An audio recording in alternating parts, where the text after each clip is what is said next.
All right. Hello. How are you guys doing? Welcome. We're going to be taking a look at this coming week, what's going on, all the good stuff, right? We're sick of all the crappy transits, scary transits. I'm ready for some positive stuff. Next week should be good. Honestly, I mean, Jupiter is going retrograde, but it's still Jupiter. So guess what? That means still good stuff coming to you wherever the Gemini house is in your natal chart. Pluto is going direct, and then eventually it's going to hit Aquarius. So, cardinal signs, you're out of the woods.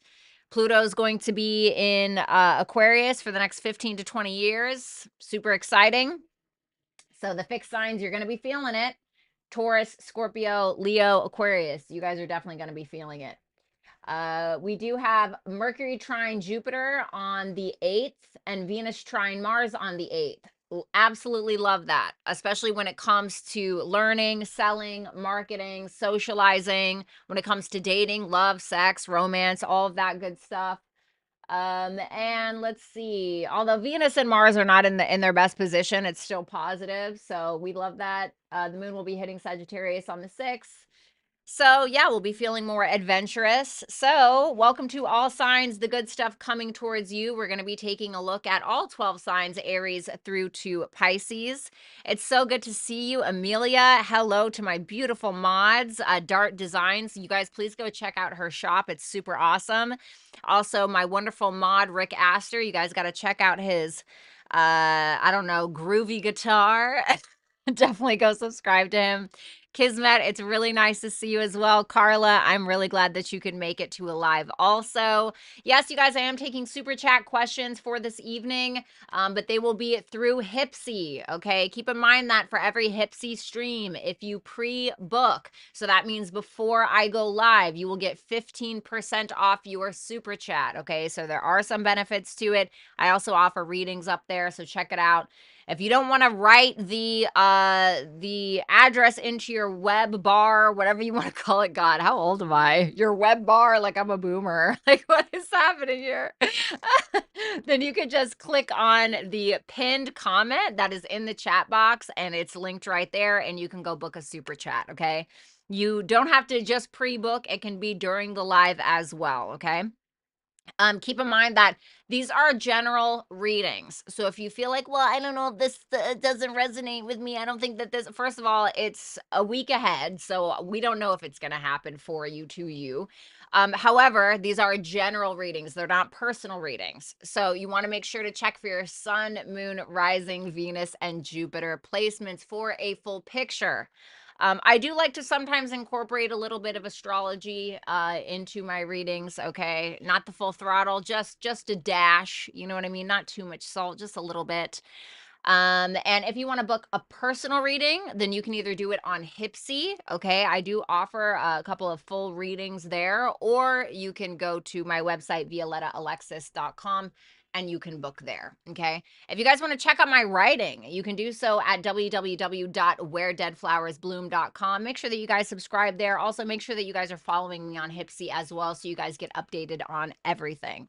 I'm super excited for this stream today just because I'm stoked about just seeing the positive stuff that's coming this week, quite frankly. I'm really excited. I have a lot of stuff going on next week, so it'll be interesting for me. Definitely going to be interesting for Jupiter as well, being that Jupiter is going retrograde in Gemini. So Gemini placements, look out. Hey Boomer, whatever, Rach. It's nice to see you. What's up, Ron? It's so nice to see you. By the way, Ron, I need to reschedule our meeting. Okay, so I need to reschedule it before Friday. Just FYI, I haven't got a chance to email you yet, but it's so nice to see you in here. Let's see. We got my girl Vanessa. We got Michaela, who is a certified dragon. If you guys do want your individual readings, per month, okay, so all 12 signs per month, that is life and love. If you want an extra all signs, if you also want the new moon and full moon transits that I post every month, astrologically speaking, then you can sign up to become a paid member today. It's $7.99 for the first level tier 1 membership, $14.99 for tier 2, okay? With tier 2, you get everything. So Without further ado, let's go do it. Yeah, thank you, Ron. Sorry about that. It was just, I kind of jumped the gun and I wasn't checking the schedule. So I'm a terrible Virgo, quite frankly. So let's do it. I've been listening to Egyptian meditation music all day. I don't know what it is about Egyptian music or just that like whole history and oh my God, there's something that's so cool about that. I was always interested in that when I was younger, but anyway, so that's neither here nor there. I got my pumpkin spice coffee, my pumpkin spice candle, okay, ready for October. Super basic white girl status over here. All righty. So let's go ahead and get started. What's up, Amethyst Moon? Cardinal are done with the karmic cycle. Yeah. I mean, damn, I'm scared because, this next year I'm coming up on my Pluto square Pluto. I'm not looking forward to that, and then right after that's done, it's going to be Pluto square Venus, which is my chart ruler. I don't like that. I'm just not. It's not for me. It's just not for me. Anyway, let's go ahead and get into it, guys. Let's see the good stuff coming towards you. One moment. Of course, we're going to start with Aries first. Aries, Aries, Aries.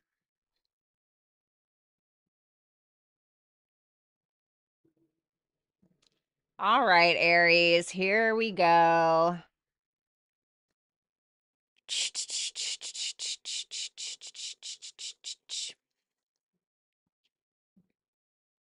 Alrighty. All right, Aries, let's go ahead and see the week coming up for you. This is the good stuff only, okay? So positivity only. This is going to be through October 6th through to the 12th. So let's go ahead and check it out. Show me the energy, the Two of Pentacles, okay? Excuse my little AirPods there. Show me some of the good stuff. Eight of Swords, Three of Pentacles. Tell me about that.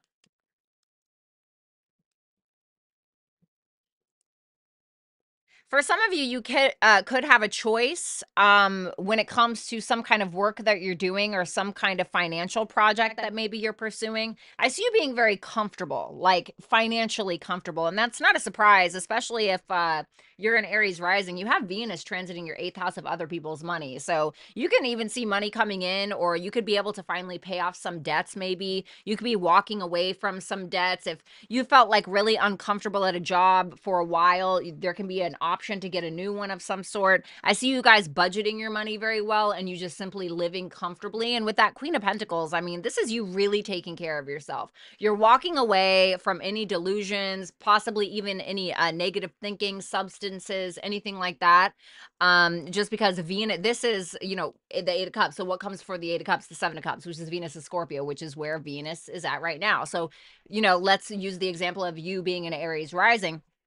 Venus and Scorpio in the eighth house can be a little obsessive, right? It can be, Venus and Scorpio just in general. It can be a little obsessive. It can be a little like head in the clouds, but it can also be very in depth and passionate. And so I feel like you guys are walking away from any rose colored glasses, whether that's a relationship or a job or whatever it is. And you're like being more realistic with yourself and you're doing what it is that makes you feel comfortable, essentially. But you're taking really good care of yourself. So I feel like you guys are looking incredible this week. We have the Eight of Swords, the Hangman. See, told you, Seven of Cups. I told you. What did I say? Thank you so much. What's up, Luke? It's nice to see you, baby. So like I said, you're walking away from illusions. There's something that's happening where it's almost this like, it's forcing you to look at yourself or it's forcing you to look at a situation a different way where you're like, oh, you know what? No, I don't think that that's going to work for me. And you're walking away from it and you're just simply letting go where you felt very stuck in something, whether it was in your head or physically. You're getting to this point now where you're like, wow, I actually don't have to be in this relationship if I don't want to be in this relationship. I actually don't need to be at this job if I don't want to be at this job because I have other options. So what this is making me feel like, are you do have other options, and it's probably something that's going to be better for you, that's going to lead essentially to the Nine of Cups, because we have the Seven of Cups, we have the Eight of Cups, which is going to lead to the Nine of Cups, which is something that makes you feel comfortable, something that is for you. And it's kind of making me think of that Mercury trine Mars. So Mercury trine Mars, you can get a lot of support from family members right now for some of you, or some kind of masculine figure in your life. Relationships are going really well, client relationships, if you have any clients, or own businesses or anything like that. So I feel like you have options. I feel like you have support of people that love you, people that care about you. Sociable loner. Okay, welcome to the Dragon family, honey. Everybody hashtag loner right now in the chat. Thank you, darling. Let me go ahead and give you a little applause. Boom. Thank you, baby. We have the Three of Pentacles, the Three of Wands, and the Hermit. You're becoming a lot more self-aware, if anything. This is a big sense of self-awareness. It's also a sense of awareness that you don't have to do it alone. I mean, take a look at it. The Two of Pentacles to the Three of Pentacles. This is clear progress. So if you're going from the Two of Pentacles to the Three of Pentacles, it's like, okay, I'm handling things on my own. I'm doing things on my own. But guess what? You don't have to do it on your own, because like I said, you have support from people. And I feel like there could be a collaboration coming this week, potentially really getting along with coworkers, maybe working together with clients. Maybe you're learning something from someone else. But whoever it is that's in your life during this time, it's making you open the door, or open your mind, wanting to explore more of the possibilities of what it is that you are capable of, what it is that you can do. So I think that for some of you, if you spend a lot of time alone, I think that you're going to get a little bit of a bump in a positive direction because of another person. So it's really making you, it's making you realize a lot of things. Like I said, house 3, maybe you're learning something from another person. This is all about networking. Then we have portal, doors are opening. You decide, your decision, rewards, and wild card. And then we have bring love into the situation. So I really like this. I feel like this can be to do with some kind of self-love. I see you really taking care of yourself as well, but there is an opportunity for you to collaborate with people, to network with people. I want to say it's not always what you know, it's who you know. And I think that this is probably true for you. But because of that socializing, or because of that opening the door to learning something new, maybe it's for a career prospect, whatever it is, it's going to open the door for you to grant you more rewards, or at least give you the opportunity to earn them or take them. Okay. So thank you so much, Aries. If you guys want to book a super chat, you can do so at hipsy.com/Violetta Alexis. Just make sure that you click the pinned comment in the chat box, and it'll take you right to it. Okay. Less work for you. You know what I mean? Oh, that's what's up, loner. Awesome. Love that. I want to do more astrology videos. I just feel like it's tarot, tarot, tarot. Maybe I should do some more astrology videos for the public. Okay, let's go ahead and look. Y'all know I get hot on Taurus. Y'all know every time Taurus comes around, I start sweating. I get that under boob sweat. I'm not trying to be weird, but things happen. So I may need to turn up the AC. Where's Sean? He always gets on my case about that. Where is Sean? Anyway, let me turn up the AC 1 second, okay?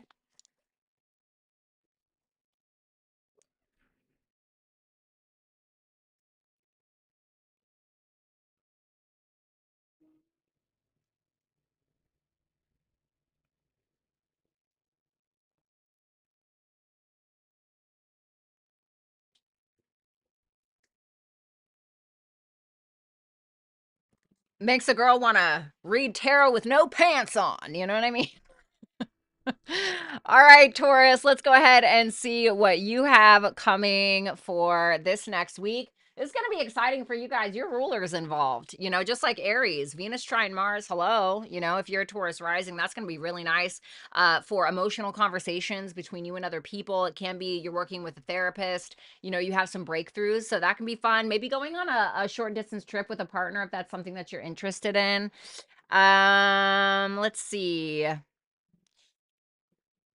The Page of Cups, love that. That's your energy. The Six of Wands, the Five of Swords. Let's see that Page of Cups first. The Eight of Wands, the Four of Pentacles. So this to me looks like you're offering something. And it can be something to do with your creative endeavors, potentially. Maybe that's something that you're interested in pursuing, especially with that Eight of Wands. This can be you saving a lot of money, stacking a lot of money. You're not really here to take risks right now, it looks like. It looks like you're just stacking away some knowledge, stacking away some money. And if you're stacking away money, that must be because you're making some money. So I see you guys maybe making some money, potentially off of some kind of creative pursuits as well. The hell? Why am I getting fruit flies in my damn house? Gotta make sure it didn't get in the coffee, honey. And then for some of you, you're planning a trip. Okay, it could be a long distance trip with that Eight of Wands there. Maybe there's love at a distance with that Page of Cups to the Eight of Wands. I could see that. You're being a little held back, but I think it's for a good reason. Like, you're not like, maybe you're being a little mysterious, right, bitch? Like, maybe you're trying to be a little mysterious. You're not trying to trauma dump on this new person that you're meeting, or, you know, whatever the case is. But to me, this is definitely movement forward in regards to love and or creativity. So not too much to say on that. The Six of Wands, the Nine of Swords, and the Knight of Swords. Well, that's really interesting. To me, it's like something that you were worried about, or some kind of news that you seem to be worried about. It looks like there's nothing to worry about. I don't mean to be repetitive, but it looks like something that you were really concerned around, like figuring out something or finding out some kind of news.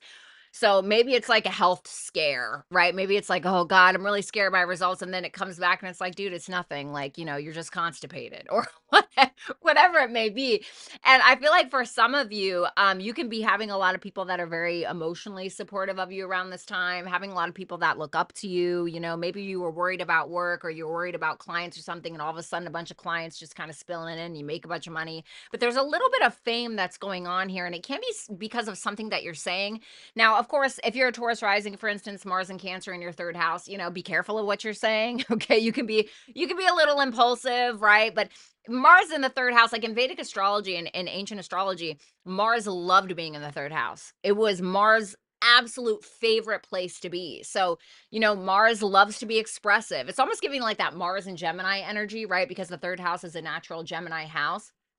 But you guys just seem to be on fire, and it may quite literally be that you put something out there, or you say something, and maybe you're a little worried like how someone's going to take it, or how people are going to take it, and people actually value what it is that you have to say or what you're writing about, because this is Gemini energy, right? That can be writing, speaking, learning. So it seems like you're doing something impulsive and you're like, oh wait, did I just say that? But it ends up being positive for you, like you're getting some kind of recognition for it, I'm wondering. Five of Swords, Queen of Wands, Two of Wands. I really like this. It makes me feel like anybody that's been playing games with you, or anybody that has kind of felt like this weird competitive thing towards you, it's like you don't have a care in the world. You know, with that Queen of Wands, this is showing me that you don't feel the need to play any kind of underhanded games with anybody. You don't feel the need to manipulate anybody, because you don't have to. All you seem to have to do is show up as your best self, show up looking good, feeling good, smelling good, you know. And the Queen of Wands is also very outspoken, and she's very confident, and she's not afraid of her shadow. She's not afraid of her past. She's like, yeah, I did that, and now this is me, you know, I'm a changed person, or yeah, that's who I used to be, or yeah, I did that and I experienced this, or what. And she doesn't care about what anybody thinks about her. And with that Two of Wands, it makes me feel like you are breaking free of some old constraint, or the way that you used to express yourself, because the Queen of Wands can also be the performer. So I see you maybe doing something different to express yourself, and possibly getting a lot of recognition with that Six of Wands. So what I want to say for you this week is own it. We have house 12. Your life is a canvas, artist, manifestation, creative accountability. So I said something about creativity, and that can also be house 12 as well. And then we have a win-win outcome is forecast. So if there have been people where you were like, you were afraid to upset the masses, or you were afraid to ruffle some feathers, or whatever it may be, it's telling you that you could be a little paranoid about something that you say this week, or, you know, a little afraid. It's like, it's telling you just let it go. Okay. Like just let it go. Like, for instance, if you are a I'm just going to use myself because I'm a writer. Let's say you're a writer and you write something a little controversial, and you're like, oh shit, maybe I shouldn't put that out. That's a little too vulnerable, right? Venus is a Scorpio right now. That's your ruler, right? And then it's like you end up getting this unexpected like feedback, like, oh my God, thank you so much for sharing your story. It's like, dude, life is your canvas. You know what I mean? And that doesn't mean like, you know, put something out there that is incredibly inappropriate, but you know, It's okay to be vulnerable. And I think that with that, a win-win outcome is forecast. If you have been dealing with any kind of manipulative energies, whether it's in the workplace, whether it is with family members, whether it is with siblings, aunts, uncles, cousins, whatever it may be, a partner, I see that you standing up for yourself or you just being confident and not kind of taking any shit is probably how the win-win outcome is going to be forecast. But I want to say stand up for yourself this week, Taurus. Thank you so much, Taurus. If you guys want to book a super chat, you can do so by clicking the pinned comment in the chat box, and it'll take you right to it on how you can book a super chat. What's up, Vanessa? I think I already said hi. Oh, man. Can you guys tell I've had a lot of coffee? Faye, it's so nice to see you. Luke choked on his beer. Well, glad to know it's not anything else, right, buddy? Just kidding. That was an impulsive joke. That was an impulsive joke. Okay. Let's do my adorable little Geminis. Let's see here. All right, Gemini, we love this for you. We got Venus in your 6th house making a trine to Mars in your 2nd house. You're very audacious when it comes to making money and what it is that you value, and maybe even standing up for your values, standing up for yourself, etc. Venus in the 6th house is telling me that you're probably working out, or you found a new healthcare practitioner, or maybe you're working with a personal trainer, but you're basically loving what it is that you do on a day-to-day, right? Venus doesn't like being in Scorpio, and she doesn't like being in the 6th house, but she's still Venus, right? So she's putting a little bit of like some money in your pocket, right? Especially with Venus trining to the 2nd house. Then we have Mercury in your 5th house. This is your chart ruler, so this is super important. Aries and Taurus and Libras and Sagittarius as well, because Jupiter is going to be involved. Gemini, Virgo are all really going to enjoy this week, especially on the 8th. So what is that, a Tuesday? So Mercury in your 5th house, trining Jupiter in your 1st house. Hello. Okay. This is love, sex, dating, you being super confident in the way that you're expressing yourself or what it is that you're creating. So let's see, Gemini. 10 of Swords. Relax. Positive only, guys. The 5 of Wands. Damn. The King of Cups. All right, let's see your energy. Woo! Hello, victory. You know what? Is the first thing that I heard was it's all going to be worth it. That's what I heard.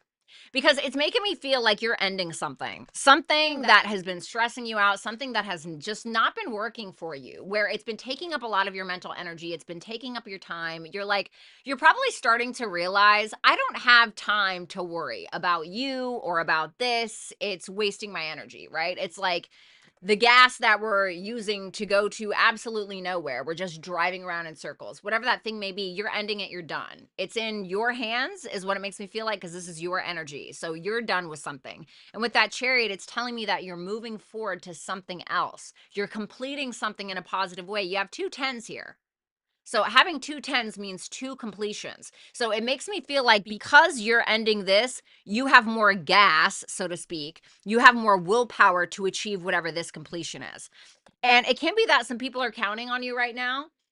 There's something that you are feeling very emotionally driven towards. And the thing is that you're actually succeeding at it. So I want to say, like, follow your heart, right? But follow your heart. We have the 5 of Wands. Yep, see? The 4 of Swords, the King of Swords. You're thinking about it more logically. And I think that for a lot of you, if you're working with a therapist or something like that, it seems like they're giving you some really good advice, especially around some kind of conflict in your life. And not only that, but I see you finding peace in solitude as well.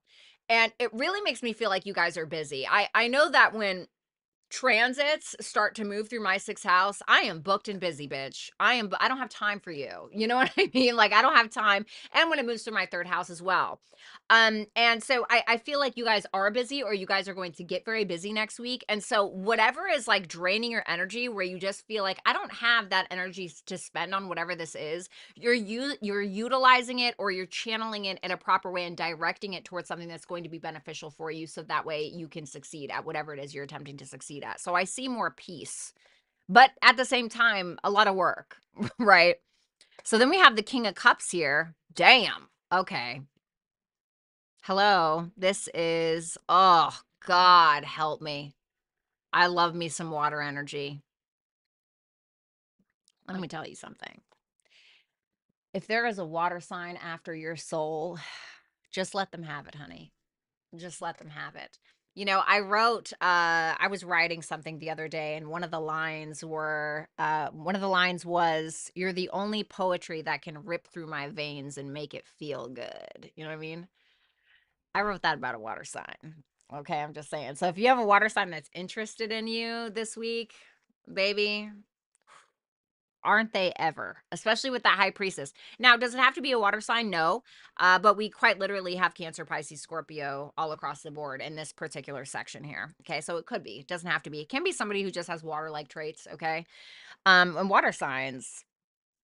Do I say it? Let me just say they are some of the most, how do you say, nastiest in an eloquent way?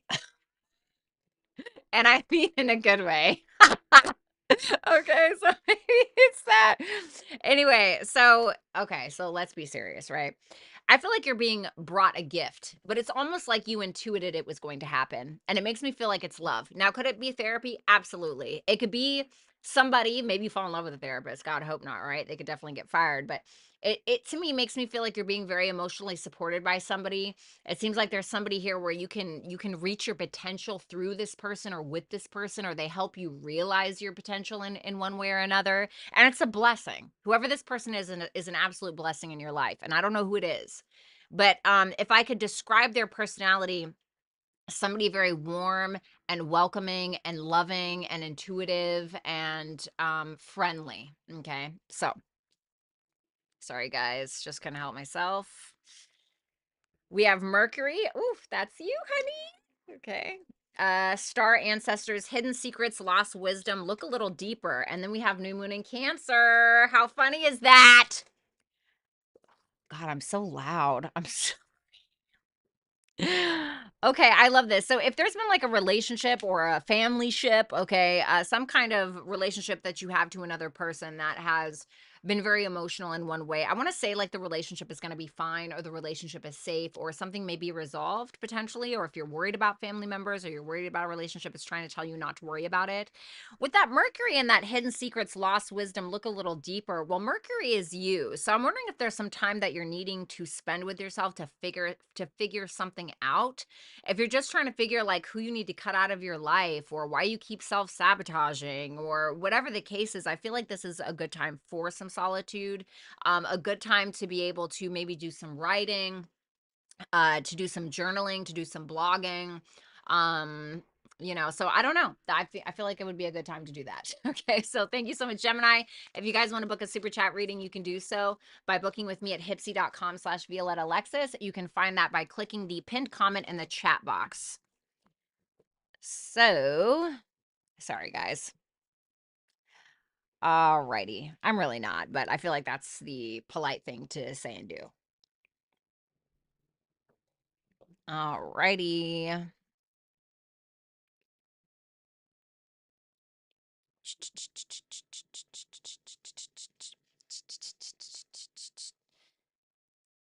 Woo! I'm sweaty. All right. Speaking of the devil, we got Cancer. Hello, Cancer.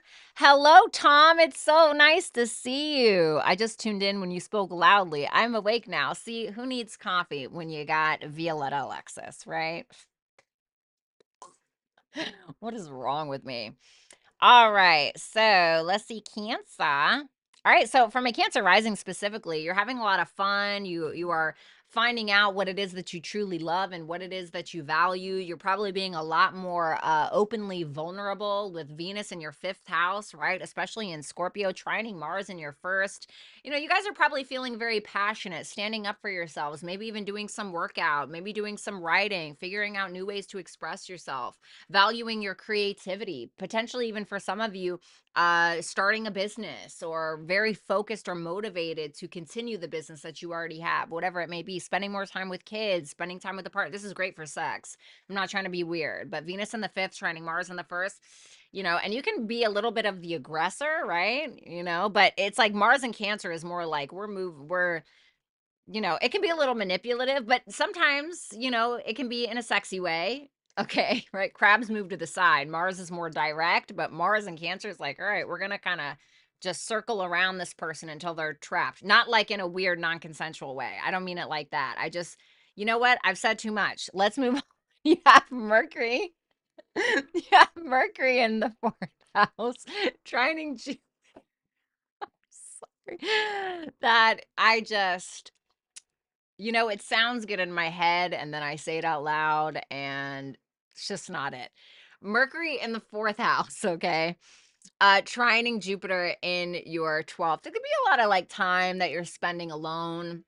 And you could be doing a lot of journaling or writing in the home, learning in the home. Maybe you are doing a business or, starting an online business in the home or something like that. And it can be selling stuff to people in different countries. Maybe you're doing some AliExpress or some Shopify or something like that. But mostly it's just spending a lot of time in the home and potentially working on some kind of spirituality or some meditation practices as well.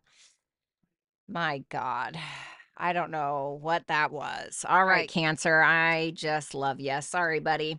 So we have the moon in your energy. Oof. Okay, this is getting a little too sexy for me. Okay. And I'm a Venus in Scorpio. Knight of Wands, the Five of Pentacles. Interesting. You're finding your passion again, because you're trusting yourself. You're finding whatever it is that you're passionate about because you're pursuing these things. And there's something that happened where you felt abandoned, or you felt like you weren't enough, or you were afraid of something, or you were afraid of loss, afraid of losing yourself. But what's interesting is it seems like you were just like, you know what? I'm just going to trust me. I'm just going to trust where my ambition takes me, where my drive takes me. It's like you're pursuing something that is emotionally important to you, and maybe it is love. Maybe it is love. Maybe you are trying to reconcile with somebody, for instance. Maybe it is about you want to be a freaking painter. Okay, you want to be the next Van Gogh. Hopefully not, right? Didn't that guy cut his ear off and swallow yellow paint? Definitely don't advise that. But maybe you're trying to be the next Van Gogh. Maybe you're trying to be the next painter, and like, despite what other people have told you, like, oh, it's a starving artist for a reason, or haven't you ever heard that term or whatever, you're like, yeah, I don't care. I think I'm just going to believe in myself, and I think I'm just going to trust myself enough to go on this journey and just go at it. And I'm not going to worry about what other people think, or I'm not going to worry about being disowned by my family, or I'm not going to be worried about how much money I don't make. I'm just going to do what pulls me towards what I want to do, and what makes me feel good. Then we have the Emperor here. Yes, Justin. Game of Thrones. There's Tyrion. There's Jon Snow. There's one of the dragons. Oh, just my favorite. So we have the Emperor, the Sun, the Page of Pentacles. If you're a masculine Cancer, you're taking charge. You're incredibly confident. You're starting something new. You could be learning something. There's some kind of business, I feel, that for some of you, you're very invested in.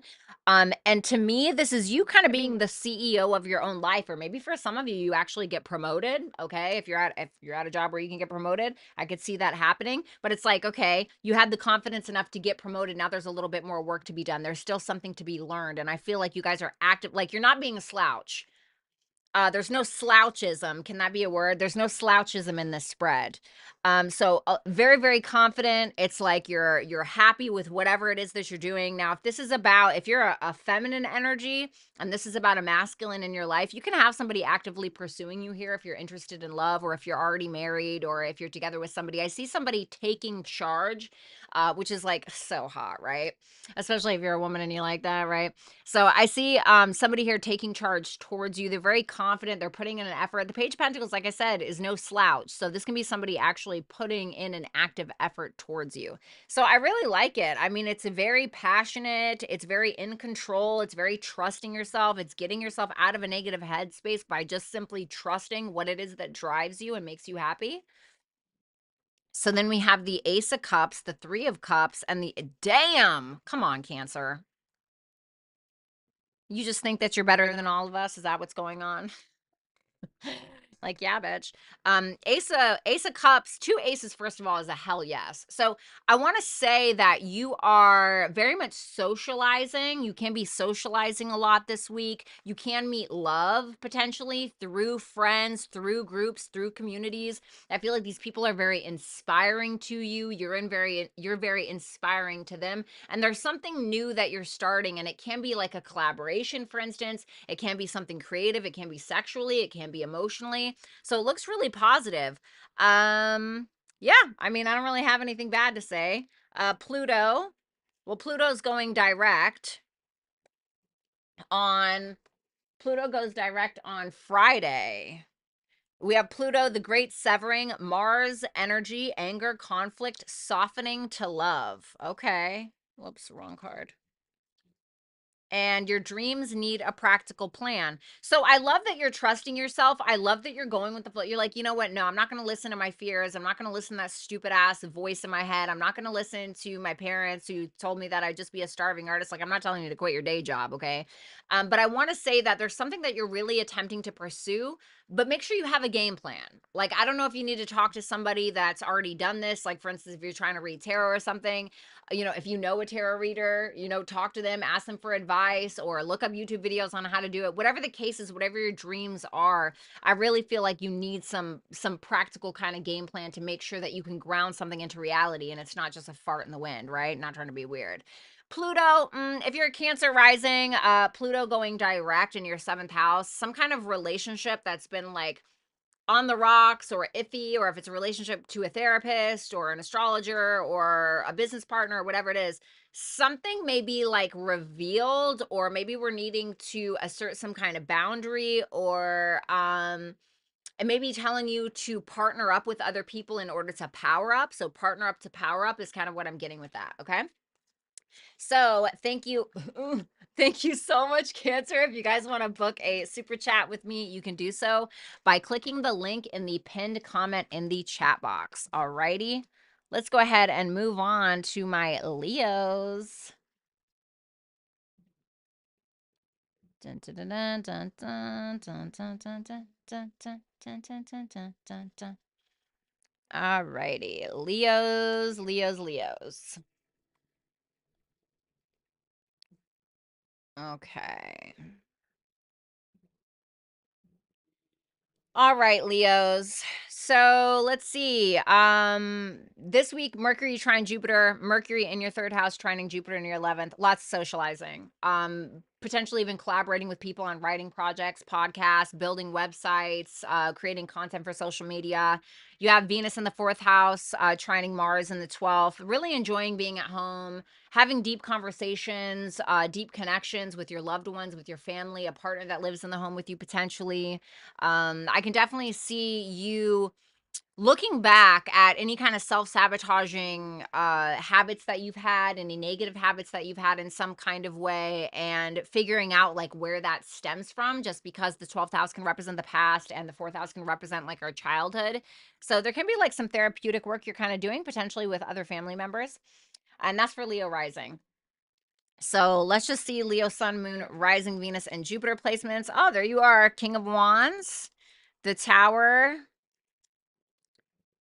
and the Ace of Pentacles. Let's see that, the Ace of Pentacles. The Ace of Pentacles, the King of Wands, the Page of Swords, the Devil. Wow, okay. You could meet like a spicy connection online if you guys are single.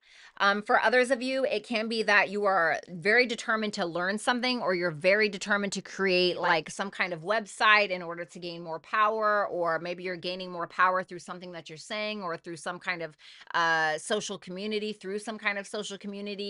Maybe you, I don't know, get a, I don't know, YouTube channel, for instance, right? Page of Swords. Maybe you get a YouTube channel and you start some kind of business through there, and like that brings you a lot of power and wealth potentially. But the King of Wands is like entrepreneurship. So it's like I'm doing something that I'm very confident about, and I'm going at it alone, and I have a lot of drive in order to do it. And it can be that because, you know, you think about Capricorn, right? Capricorn is the type where and this is Capricorn. Capricorn is the type who will watch everybody else do it and then see what mistakes they made, learn from that, and then go at it once they feel like they've had a go. And with that, or they feel like they've learned. So with that Page of Swords, it's like you may be learning to see how other people are doing something, so that way you don't fail and you can better succeed. Does that make sense? So a lot of confidence. For my feminine Leos, I can see somebody spying on you, watching you, very sexually interested in you, very determined to approach you. You may get a DM. If you're a masculine, it may be you that's DMing somebody else. So I can see a very like heightened sexual attraction between you and somebody else, potentially somebody that you meet online. If you're single, if you're not single and you're in a marriage or something like that, or a partnership, I can just see more sex, and the masculine is taking more of the lead. Okay. So then we have the Tower with the Nine of Cups and the Page of Wands. What you want is changing. And it's something externally that is occurring where it's like, oh man, okay, you know what? I can let go of this, or I don't have to want this because, for instance, this is what my parents wanted for me, or whatever it is. You're getting out of that realm of just being content, right? It's like there's nothing wrong with being content, but it's like when you're so comfortable for so long and nothing is making you uncomfortable, you're going to stay in the same place. It's when life makes you and forces you to feel uncomfortable, that's when you start to move. That's when you start to learn. That's when essentially you start to succeed even more. And it's when you're pushed to that point. And I feel like there's something where it may feel uncomfortable, but you're going to realize how it's pushing you and where it's pushing you and why it's pushing you. And then you see 2 pages here means a new beginning.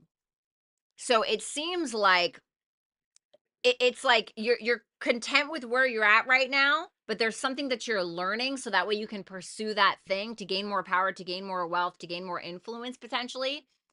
And now something is changing in your external reality, which is making you be like, wait, what do I actually want? I don't want to sit in the same place anymore.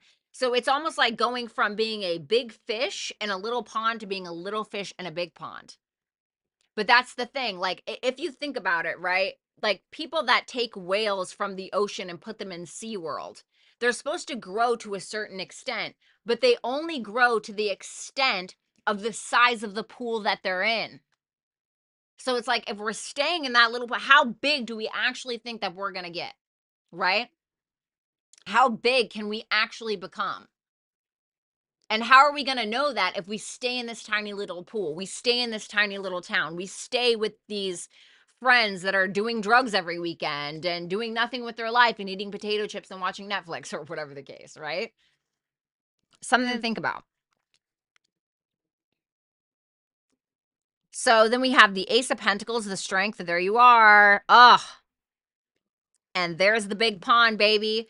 There it is. Boom, right there. And guess what? Ace of Pentacles is just the beginning of the 10 of Pentacles. And this is you. I mean, what more could you possibly want? You know? So that initial, like, okay, I don't want, like, yes, I'm content, but I can do better.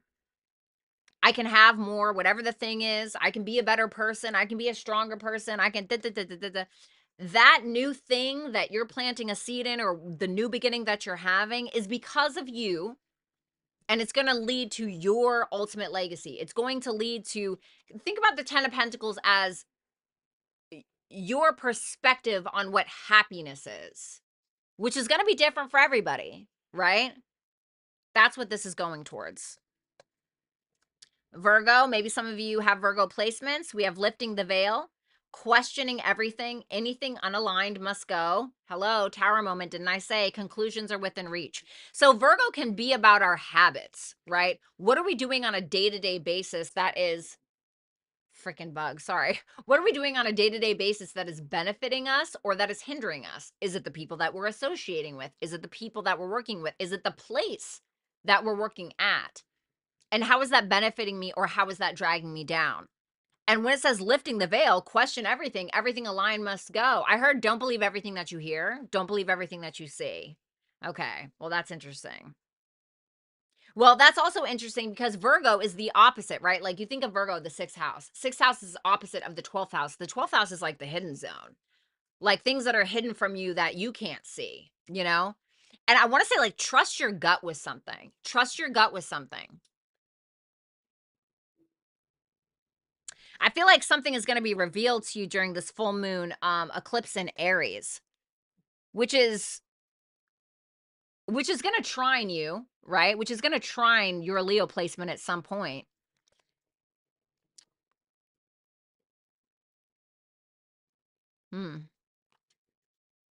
Listen to your gut. Weed out the real from the fake, etc. Whatever that means for you. Thank you so much, Leo. If you guys want to book a super chat, you can do so by clicking the pinned comment in the chat box below, and it'll take you right to where you can book with me, okay? All righty. Dun, dun, dun, dun, dun, dun. All right, thank you so much, Leo. All right, you guys. All super chats can be directed towards hipsy.com/Violetta Alexis. Keep that in mind. All right, Virgo.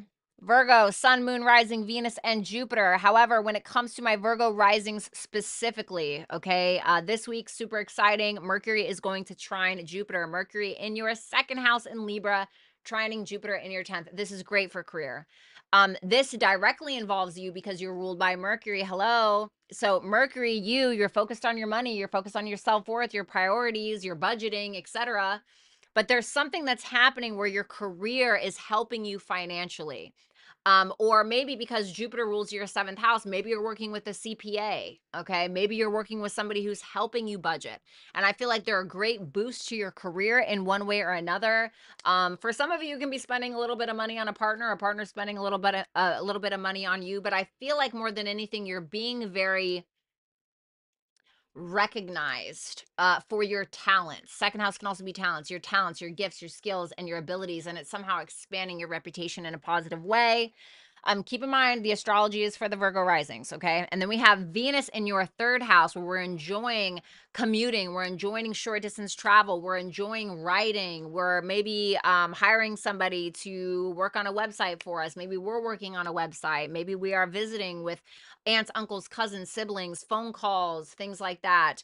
Maybe we find love locally as well, making a trine to Mars in the 11th house. So for some of you that are looking for love, I definitely think that you can find it in friend groups, communities, social media, things like that. But if that's not the case, it can be that there's some kind of content creation that you could be making money from because Venus does rule your 2nd house. And somehow, like, it's being very well received by others, or the things that you're saying is being very well received by other people. So let's go ahead and take a look here. So now for Virgo, Sun, Moon, Rising, Venus, and Jupiter's Jupiter placements. Let's see. All right, Virgo, let's see what you have going on next week. We have the 6 of Swords, the Queen of Swords, the Knight of Cups. All right, let's see it. Oh, look at that. Oh, I love this. I love this. You certainly know your worth, don't you? And you're looking good while you know it. That Empress knows her worth, or his, depending upon what gender you are, knows his or her worth.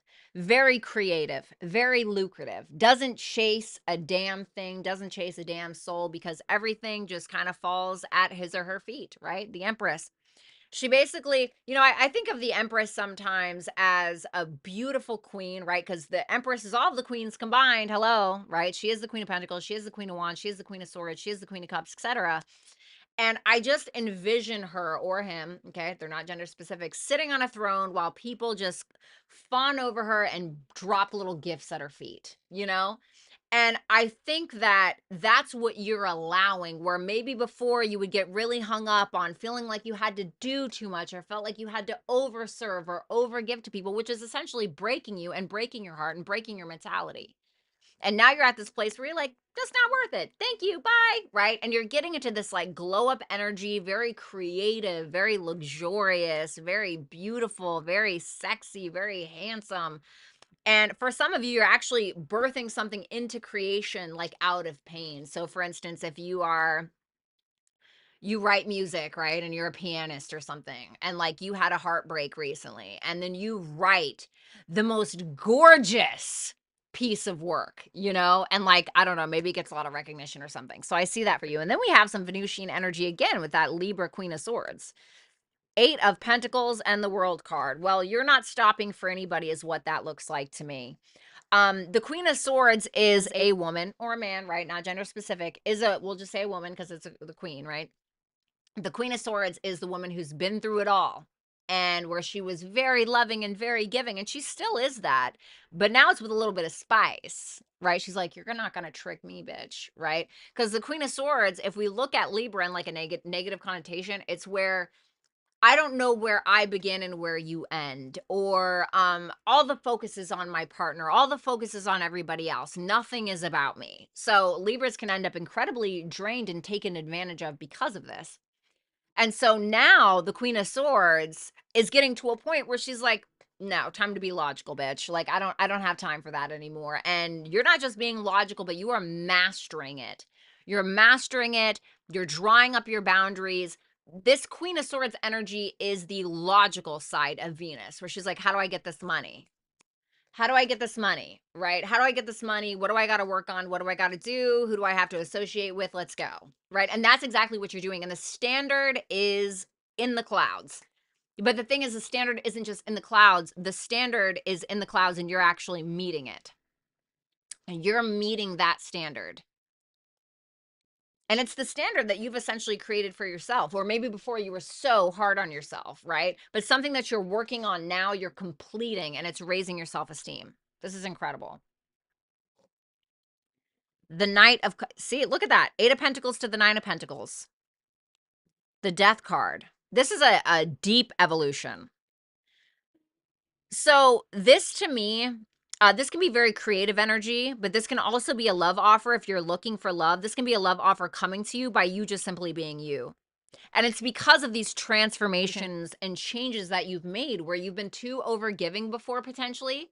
And now the Knight of Pentacles, right? The Knight of Pentacles is like, I'm going to enjoy myself. I'm not going to do shit. Right?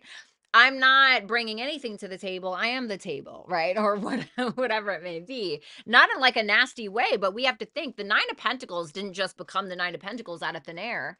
The 9 of Pentacles came through the 8 of Pentacles. We had to do that self-mastery. We had to do that hard work. And now here we are, 9 of Pentacles.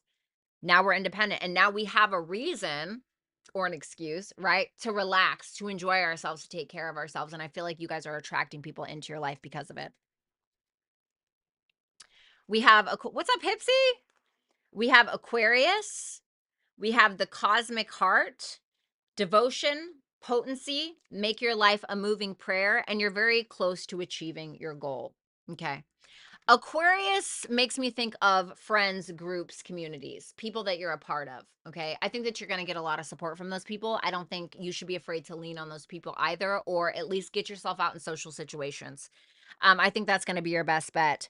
And when it comes to like make your life a moving prayer, it just makes me feel like whatever it is that you wish for, whatever it is that you're hoping for, what you're praying for, take the action to get there, right? You can still have God's help or whatever, right? But you still need to take action. It's not just going to fall in your lap. But I feel like that's exactly what you're doing. Because it's telling me that you're very close to achieving something. So this is not the time to stop. Okay. Thank you so much, Virgo. If you guys want to book a super chat reading with me, you can do so at hipsy.com/Violetta Alexis. You can find that information as the pinned comment in the chat box. Okay. Hello, LaDonna.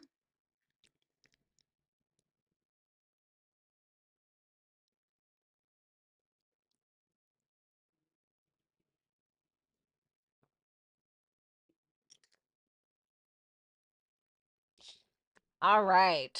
Let's go ahead and move on to Libra. Hey, Libra, how you doing? For my Libra rising, specifically astrologically speaking, this coming week, you're going to have Mercury in your first house, making a trine to, okay, I thought I was reading it wrong the whole time. Making a trine to Jupiter in your ninth house. A lot of you guys can be pursuing education at this time, okay? You could be talking a lot to somebody that is at a distance, potentially friends, lovers, whatever it may be. You guys could be also traveling for work as well. Maybe you get some kind of opportunity. There can also be like a lot of spiritual or religious energy going on here, or maybe some of you guys are working with a mentor or a guru of some sort, or listening to maybe some podcasts that have to do with that. And then also your chart ruler, hello, super exciting for you guys, you in Taurus. you're having Venus in your second house making a trine to Mars in the 10th house. So this is like your self-worth and your self-value is getting better, but it's going to be through some deep transformation, probably some deep reflection as well. But somehow that is giving you a boost into what it is that you're trying to achieve out in the world. So it's like maybe you're like, I am going to raise my prices, because that's what I am worth. Or I'm going to put in a little bit more work into myself, or I'm going to put a little bit more work into my job. So it's like you have the ambition to do it. And for some of you, could be partnering up with people, especially in the workplace, okay, or financially. So let's go ahead and check out Libra. Oops, I forgot to put on the I forgot to put the thing. Okay, Libra. Now for Sun, Moon, Rising, Venus, and Jupiter placements for Libra, let's go ahead and take a look at your upcoming week. We have the King of Pentacles. We have the Five of Cups. We have the Seven of Swords. Let's see that King of Pentacles with the Judgment and the Four of Wands. For some of you, I hate to sound really cliche, but for some of you, it can be that an ex comes back, okay? It can be that you end up going out with this person. It can also be that some kind of financial opportunity or partnership, maybe in a business partnership that you thought was done, is going to kind of come back around, and you're going to have to make that decision. Okay, you're going to have to make that decision because I feel like it's really going to help you break out of some norm. It can't even be that you end up attracting a person that is more geared towards your path, someone that is actually for you, which can help you break out of, nasty relationship habits, or like maybe this person is a little bit different than somebody that you've had before. If this is about a relationship that you're already in, I can see this moving to the next level for some of you. If you're masculine, I see that you're initiating this. Okay, so it can be like, oh, I really want to get engaged to my person, or so I could see that as well. For others of you, it feels more businessy. Okay. It feels like something in regards to business or home is happening where you're making a big decision. Maybe you're deciding to start an at-home business, something that you tried to do before, but you kind of, maybe it's like a Shopify store, right? Or something like that. Starting an at-home business, and now you're actually like putting it to good use. You're now actually like answering the call, so to speak. Then we have the Five of Cups, the Knight of Pentacles, and the Ten of Cups. This to me is absolutely making lemonade with lemons, okay? So there is some old past stuff that happened that now we're forgiving somebody else for, or we're being forgiven. And now what we're doing, didn't I say something about a relationship? This to me looks a little lovey-dovey. I'm not going to lie. Now I'm going to spin it a couple of ways because I could see it a couple of ways. For those of you that have had any issues in romantic relationships, I see that we are, like I said, making lemonade out of lemons. We are forgiving. I'm not saying we're forgetting or anything like that, but we're able to take something negative that happened and turn it into a positive and kind of, I don't want to say like start over. God, why are these fruit flies coming? I'm only seeing a couple, but it's making me paranoid. Sorry. But I see us slowly but surely working towards that goal. The Knight of Pentacles takes his time because he wants to do it right. He wants to do it right. He doesn't want to F up this time, or he doesn't want things to fall short, or, it's like wanting to do the right thing and making sure that it is right, that all the I's are dotted, all the T's are crossed. And what are we working towards? The Ten of Cups. This can be that we're working on family issues. Okay. So if there have been any issues with family members, I could see that changing for the better. I could see us working towards our financial investments, or doing really, really hard work on our jobs or on some kind of project, and having a lot of emotional support from people, or being very emotionally supportive of a partner, or whatever it is. If it's a romantic relationship, then we are slowly but surely taking our time to get to that place of the 10 of Cups, which is ultimate happiness, joy, love, compassion, all of those things. Emotional fulfillment, essentially. The Seven of Swords to the Magician, the Hierophant. Interesting. Wow.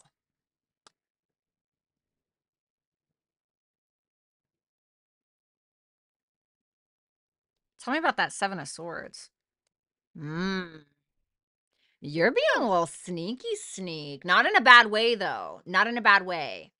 There's something that you're doing, but it's behind the scenes. You're keeping it quiet. You're not telling anybody about it. And it's because you either don't want the competition, or you don't want to ignite or tempt competition, right? So for instance, if you are attempting to I don't know, get promoted or something like that, right? It's like you're kind of going behind the scenes. You're not telling anybody that that's what you're trying to do because you're not trying to have anybody compete with you, right?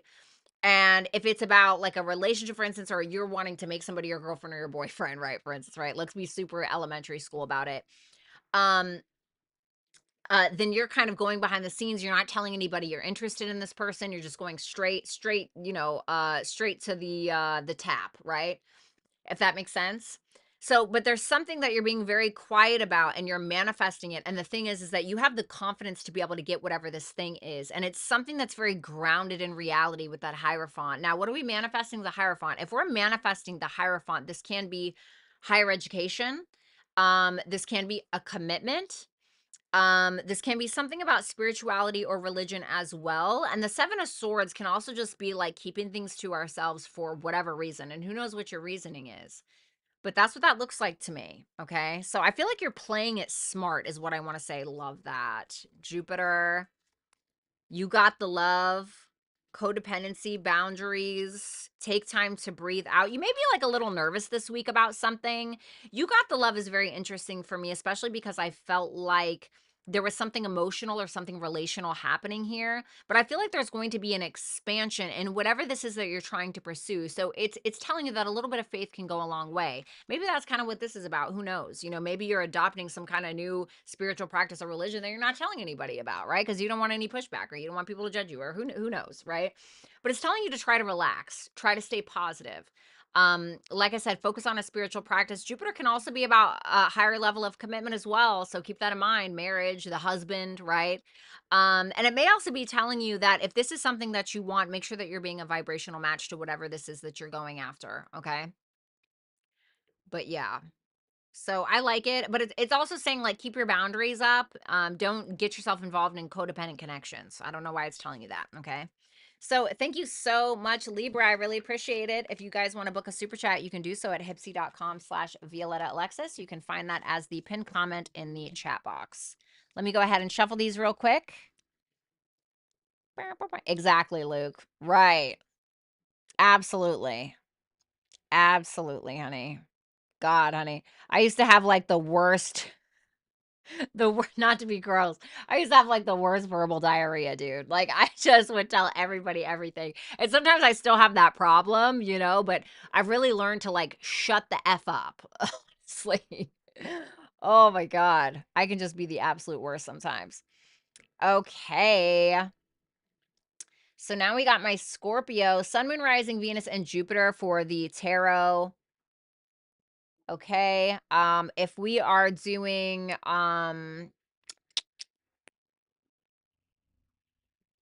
sorry, I just spaced out. Space Cadet. Scorpio risings for the astrology. You're having Venus in your first house. Hello, that's incredible energy for you.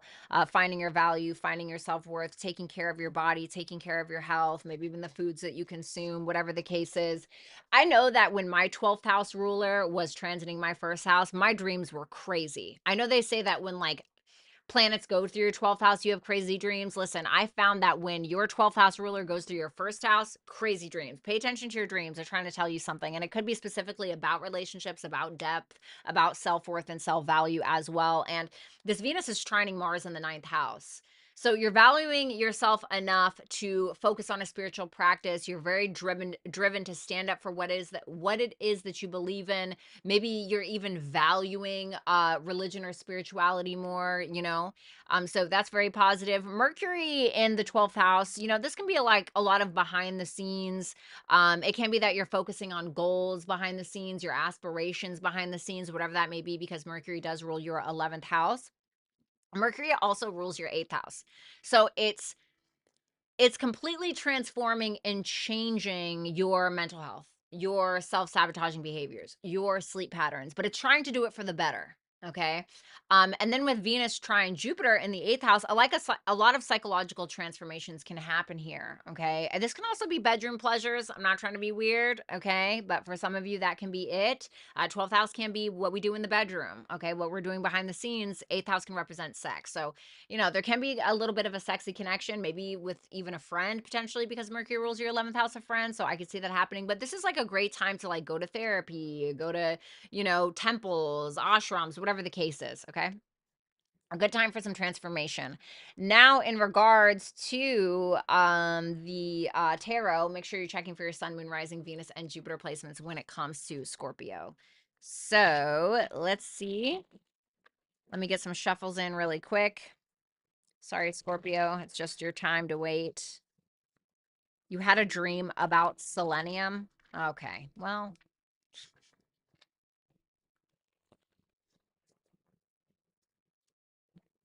Virgo was the table. Now Libra is going directly to the cake. Whatever. I'm so dead. All right. Let's see.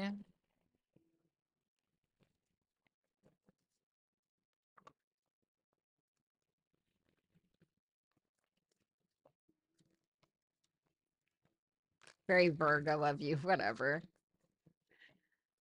Okay. All right. Last shuffle.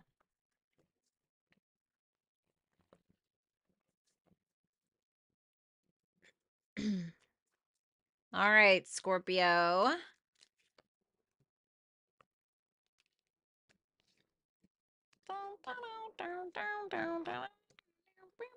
I'm gonna need to get some water. All right, Scorpio, let's see here. Oh, okay. Sagittarius, Two of Swords, Queen of Cups, Cancer. Let's see that Temperance. Oh my God, are you kidding me? Damn. God, oh God, this is just stunning. You are really at peace this week. My God, you're at peace this week. Your co-ruler goes direct as well, so you might be feeling a little better. Hello, Pluto. Pluto going direct on Thursday. Um, this is fantastic energy. There's a lot going on in your life and you're at peace with it. It seems to be very healing for you. Your work can be very healing for you. You can actually be focusing on spirituality or education or something like that, and somehow that's very healing for you, or it's really very conducive to your future and where you see your future going. You're aligning with your future, you're aligning with yourself. You know, this is Venus and Cancer energy. Venus and Cancer is very caring, it's very nurturing. For some of you, you can meet somebody and it can be a very nurturing, healing connection. For others of you, it can be the connection with yourself. Really taking care of yourself, nurturing your inner child, you know, finding the faith. That can be the star as well. And it seems like some kind of journey that you've been on for a long time.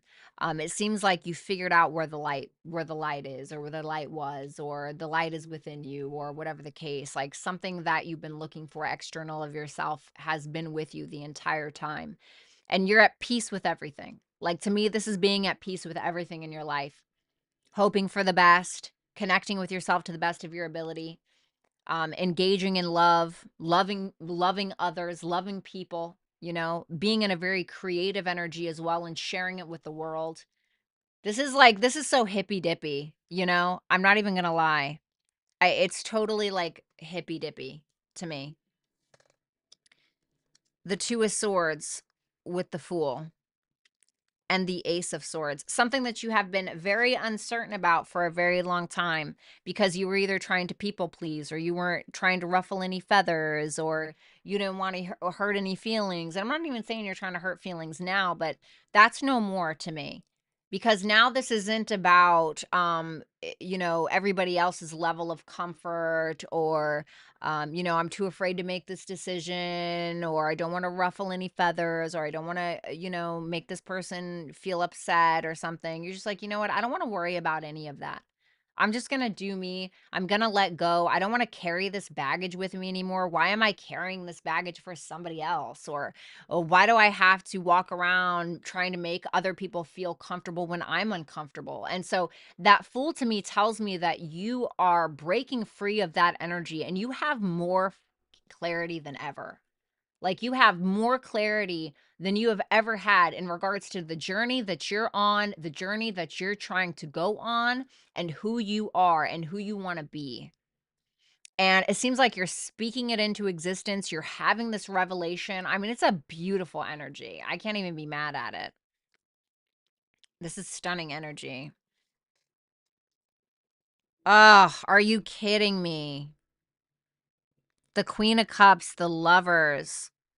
The Four of Cups. Oh, this is making me feel like if you've had people who have been very unappreciative of you, or even a partner who's been unappreciative of you, for some of you, it can be, and I hate to say it, right? But things do happen. For some of you, it can be that you're leaving a partner just to find someone that is more well suited for you. And it's because you're finding the value within yourself. You're not afraid to hurt any feelings anymore, right? It doesn't mean that you want to hurt people's feelings, but you're not afraid to, because you're like, I'm hurting my own feelings though. Like, what about me? So I think that that's probably the take that you're having. If you are single, it can be that after a long time of searching and just feeling like there was nobody for you, this is stunning.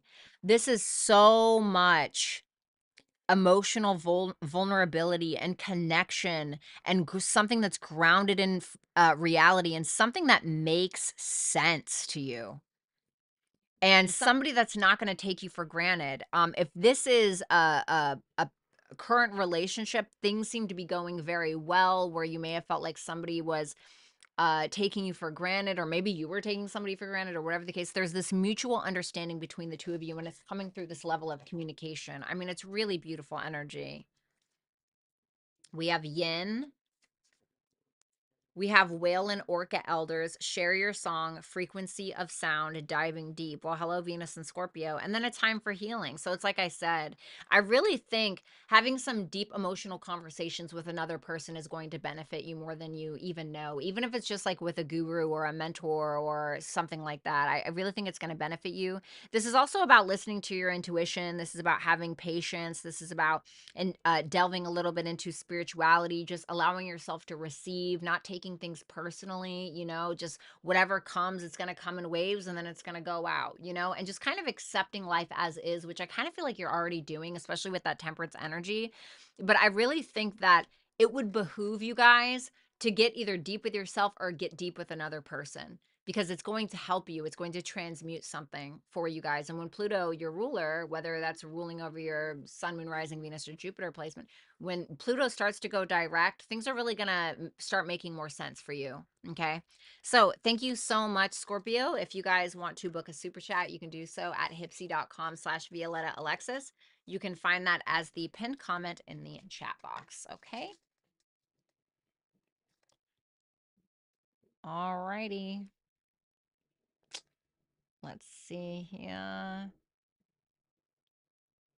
Then we're going to do Sagittarius. Hello, Sagittarius. All right. So for the astrology, specifically with my Sagittarius risings, just for the astrology alone, you're going to have Venus here in your 12th house. So enjoying spending a lot of time alone, maybe spending some time with a loved one behind the scenes, potentially.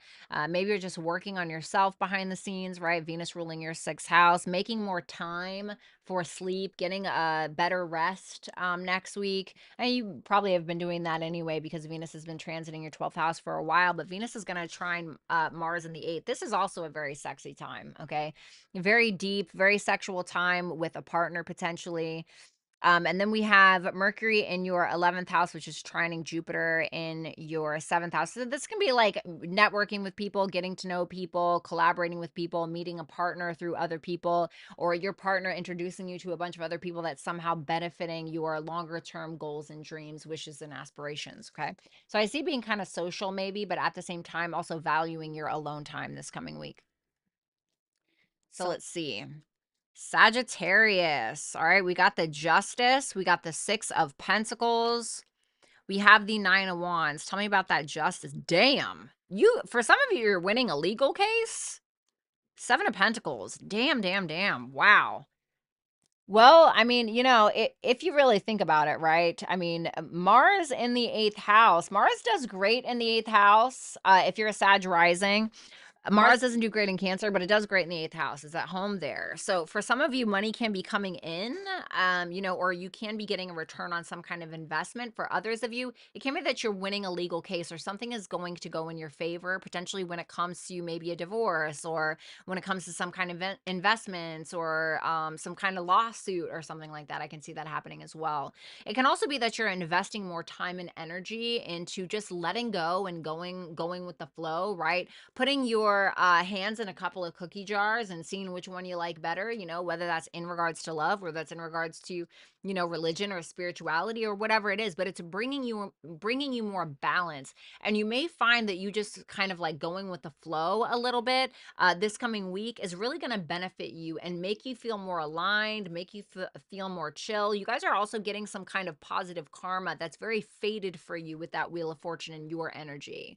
So some kind of good karma, and it can come through the lawsuit, like winning some kind of legal battle. It can also come through financial endeavors or something that you've invested in. Now you're receiving a return on whatever that thing is. So think about what you've been investing in.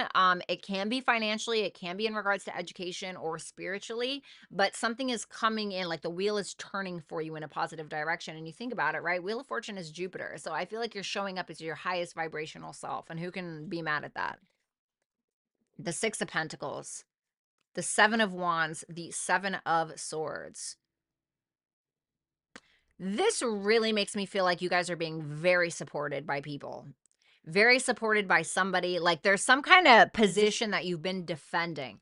You've been very protective over your money or over your reputation or something that you have fought very hard for. It's like you're attempting to maintain it. You're being very protective over that. And it's like you have another support, which can be financially or otherwise. So, for instance, let's say that you, I don't know, have a YouTube channel and people are hating on you or something like that. And they're trying to talk badly about you and get people to not book tarot readings with you or whatever the case is, right? It's like you have maybe like a benefactor or something like that that's trying to help you or trying to help advertise your business. Okay. I'm not saying that that's what it is. Okay. But it's something like that where you're getting some kind of adversity that you've had for a while, something that you got popular over, or something that you've had a lot of success in, and now you're trying to maintain it and protect whatever that is. And you're getting like financial support, or somebody's being very generous with you to help you with whatever that is. So I don't know what that is. Maybe it's the legal battle. I don't know, but you're getting supported. The Nine of Wands, the nine, wow, 7799. Interesting. Some of you guys have a life path 9 or a life path 7. Can be a life path 5 as well. So we have the Nine of Wands, the Nine of Swords, and the Queen of Pentacles. So this is you once again fighting for something, standing up for yourself, protecting your boundaries, protecting your business. This can also be something that you were really worried about when it comes to home, family, entrepreneurship, something like that. It's like you're winning, because the Nine of Wands is something that we've been fighting for a long time, and now we're coming out on top with whatever it is. So you guys are winning something. You guys are coming out on top, and it's making you more, because like I said, there's something coming in like financially. There's somebody helping you financially. An investment that you made is coming back for you, or you're receiving something. And I feel like it was something that you were worried about, but you see that there's no reason to worry, and you're actually succeeding at whatever that thing is. South Node, activated earth, power places, trust where you're led. Prosperity lies ahead. I told you. So you guys are getting some kind of finances or something like that. Like there's a return on your investment. It is asking, no, the South Node. So the South Node can sometimes be something from the past that's kind of coming back around. And that's what I feel like this is. It's making me feel like something that you invested in before, where maybe you felt like it was going nowhere, it comes back and up. It's like, surprise. You know what I mean? So I want to say trust the process, Sagittarius, and everything will be just fine. Thank you so much, Sag. If you guys want to book a super chat reading with me, you can do so at hipsy.com/Violetta Alexis. You can either find that in the description box below, or you can click the pinned comment in the chat box. My God. All right, let's go ahead and move on to my Capricorns. All righty. Hello, Balance.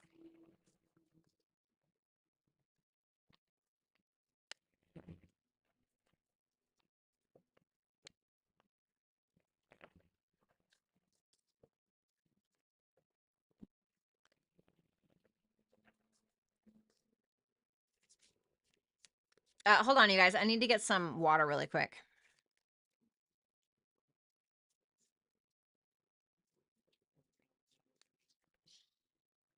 All right, 1 second. Oh, just kidding. Well, I have some right here, so joke's on me. Thank you, Starling Pisces.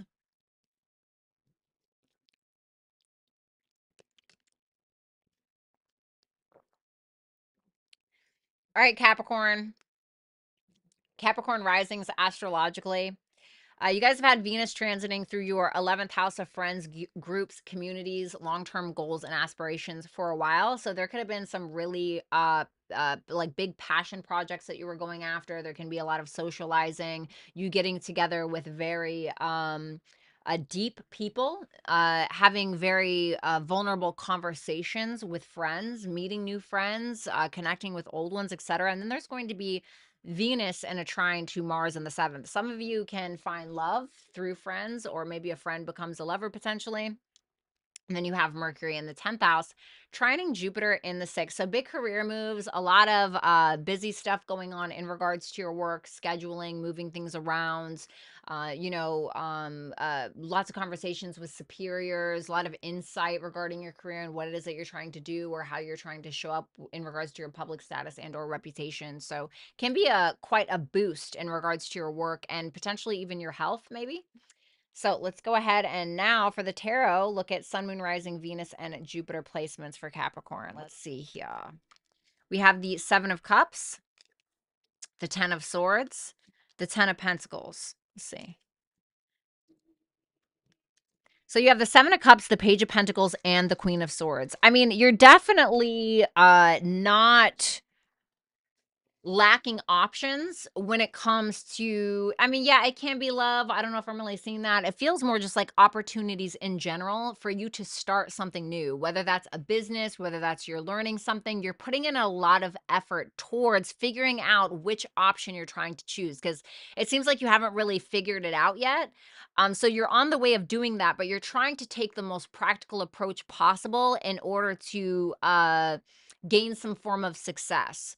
So with that Queen of Swords, this is very much like head over heart, or, head over illusion, essentially, because there's a lot of like people who are trying to offer you something, or just a lot of offerings that you have, or a lot of positions that are being offered to you, or availability, or whatever it is. But you may be like, I don't really know if that's for me, or I don't really know what's for me. I want to say you have a really good head on your shoulders this week for figuring out what option is best for you. What is this option about? The Knight of Swords can be about networking, who you're wanting to talk with, who you're wanting to network with, who you're wanting to share certain things with. You know what I mean? So maybe being very selective in regards to who you're taking action on, or who you're allowing to converse with you, essentially. But it seems like some kind of new opportunity that's very positive for you. 10 of Swords, the Magician, and the 4 of Swords. This to me looks like some kind of evolution. So you're ending something. You're ending something because you're evolving. And because you're evolving, you have to end something that isn't for you anymore. Because you're probably realizing that something is not what it seems, or you've probably realized that for a while and you're like, yeah, no, I don't need that. Thank you. And you're doing so confidently. Because the thing is that you want your peace and you're getting it, and you're manifesting peace, but you're not just manifesting peace. What you're doing is you're taking action. So whatever is going to, it's like how they say addition through subtraction, right? So sometimes in order to gain peace, it's not by inviting more people in or inviting more things into your life. It's by subtracting people, places, or things from your life. And that's essentially what you're doing. And now what's happening is you have some kind of talents, gifts, skills, and abilities that you're able to utilize. And it seems like you're working on them behind the scenes, and it almost feels like the ball's in your court in regards to whom it is you want in your life, or whom you're attempting to associate with. Like, okay, do I want that person in my life? No, because it seems like you're the one that has the juice. Does that make sense? Like, you're the one that's got the juice. It's like people see your potential. So it may be that it's this feeling of, oh, people just want a piece of the pie, or people just want a piece of me, or whatever. You know what I'm saying? And so you're kind of like weeding people out. Then we have the 10 of Pentacles, the Moon, and the 5 of Cups. There's a lot of regret with not trusting yourself in the past. There's a lot of decisions that you made or things that you've done, especially regarding not trusting yourself when it comes to your happiness or what the end goal is or what you truly want for your life, legacy, whatever, relationships, whatever, business, whatever, work, whatever, right? And now you're at this point where you're like, I'm not going to do that anymore, and I'm going to forgive myself. I'm going to forgive myself for not trusting the decisions that I was attempting to make when it came to my happiness. And sometimes it's about, you're going to have to upset some people, whether it's your parents or otherwise, right? And to be fair, one of the best things I ever did was upset my parents because I ended up being more happy for it. I was happier. I'm not saying go piss off your parents. Okay. You know what I mean, though, right? So that's what I'm kind of getting here. 1 second. Let me shuffle these advice cards.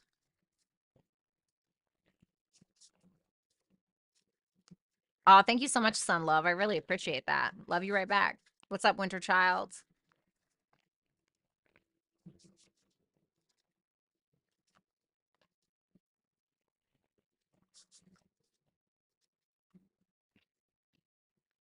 Just be happy, baby.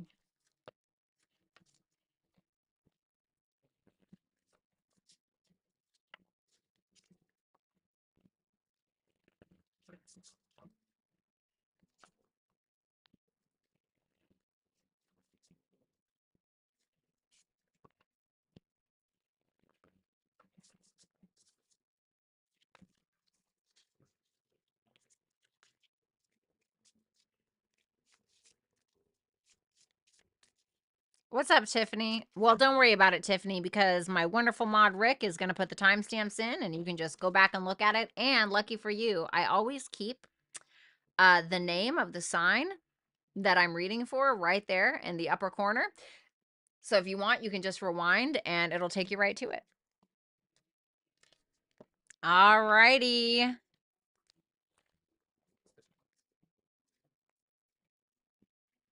And if you guys want to book a super chat, hipsy.com/Violetta Alexis is where it's at. Oh my God, I almost forgot Capricorn's advice messages. Sorry about that, Cappy.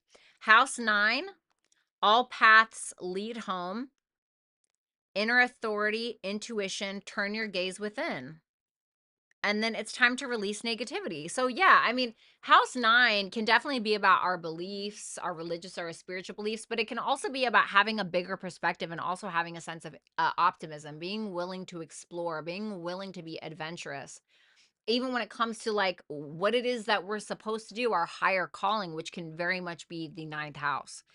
And all paths lead home. Inner authority, intuition, turn your gaze within. Don't ever not trust yourself again. Don't ever let somebody else convince you that this thing isn't right for you. Or now, I'm not saying don't listen to solid advice, but if you truly know in your heart of hearts that somebody isn't for you, or you know in your heart of hearts that this other path is for you, I really want you to listen to that. And I think you're going to anyway, especially when it comes to your future. And whatever the negativity is in your life, it's got to go. It's got to go because it's weighing you down, it's bringing you down. But I think you already know that as well. Okay. So thank you so much, Capricorn. All righty. Let's do Aquarius. So if we're just looking at the astrology for my Aquarius risings, Venus in your 10th house, a lot of love ups in your career. Okay. A lot of deep transformations happening in your career as well. And there can be a lot of recognition that you're getting potentially. There's a lot of drive that you have in regards to fitness and health and your work, and it seems like you're just kind of breezing through the competition there. Of course, at some point Mars is going to oppose that Pluto, which I'm not looking forward to. But other than that, let's not look ahead to that extent. Then you have Mercury in your 9th house. So this can definitely, like, Mercury in the 9th house can definitely be about, especially in Libra, it can be about actually working with a guru or a mentor of some sort, or maybe even learning to become a life coach or learning to become a relationship coach or focusing on spiritual practices, really thinking about what it is that you want to do, or when it comes to your actual life path and your purpose and all of those things. And the sun is there. So there's already a huge focus on that. And then that trine to Jupiter, it can be like having trips trips and going on trips and having fun with children on your trips, right? Like not somebody's random children, but I mean like your children if you have them, going on a long distance trip with a partner of some sort as well, or just being very creative and having fun with it, being creative with other people. Okay. So now for Aquarius for the tarot, Sun, Moon, Rising, Venus, and Jupiter placements. Let's go ahead and take a look. Eight of Swords, the Page of Wands, the Six of Swords, Eight of Swords to the Four of Wands to the Judgment. Definitely breaking free of for some kind of stuck energy. For some of you, you're freaking moving. Okay. For some of you, you're like, you know what? I'm going to freaking move. It can't even be like you just feel really stuck in the house. The Four of Wands can sometimes represent the home in tarot, and the Eight of Swords can be like, I feel stuck at the house. Like, I need to get the hell out of here. I need to get the hell out of Dodge. Maybe you want to go somewhere that you've been before, right? Judgment can be about the past. It can also be that, like, I don't know, maybe a friend from the past comes up and they're like, hey, come on, let's go out. You've been in the house for too long. It's time to go. Or maybe you actually are like, I'm getting the hell out of here. I'm actually going to go on a trip, or I'm going to do something potentially outside of the home. For others of you, give me one more on that. The Ace of Wands.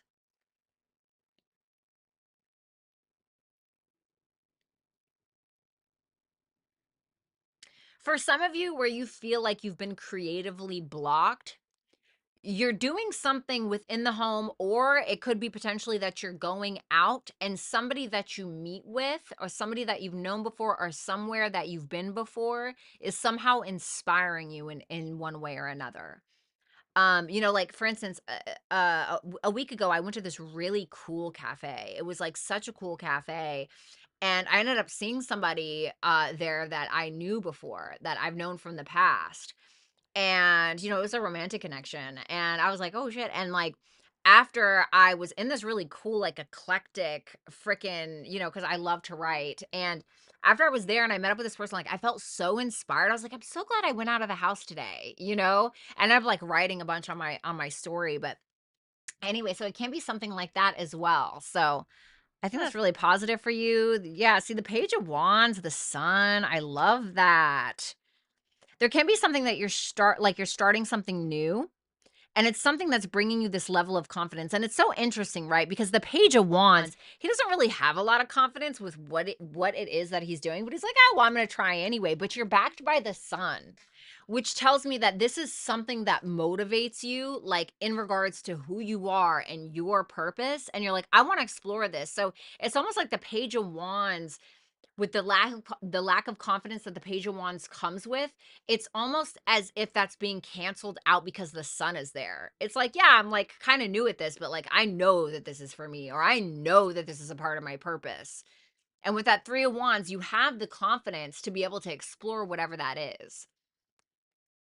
So see what's interesting about this is this week you are exploring, right? You're like, okay, I'm just gonna do it. I'm just gonna take a chance. I'm just gonna right, Three of Wands. And then your energy for this whole week is the Four of Wands, which tells me that you got out of your own head and you actually did this thing. And now there's a reason to celebrate, and you're gonna be glad that you did it. The Six of Swords, the Hangman, and the Four of Pentacles. Yeah, it makes me feel like it's something to do with that Eight of Swords, where you've been kind of stuck in a rut, or you've been creatively blocked, or you've been stuck in your head or something like that. You're moving on from whatever that is because you're gaining a new perspective, potentially because of another person, but something that you've been stuck on for a while, or where you felt like there are games being played, or there was just a lot of like negative energy. You're moving on from that and you're resolving something within yourself and you're simply letting it go. That Four of Pentacles is interesting because it almost makes me feel like you're letting go, or you're sacrificing whatever that negative energy is, but you're keeping the perspective that you got. Like you're never forgetting whatever that thing taught you. You know what I mean? Like whatever that lesson taught you. House 8, deep change and transformation, which can be the Judgment card in your energy. Then we have water your garden, nourishment, body care, tenderness, and rest. A personal issue reaches a resolution. So yeah, I do feel like something's going to reach a resolution, and it can be somebody that you known from the past, right? Cancer is like very nostalgic. It can be with a family member. It can be with somebody that you used to live with or something like that, but some kind of issue is going to be resolved, and it's going to be through some kind of level of vulnerability.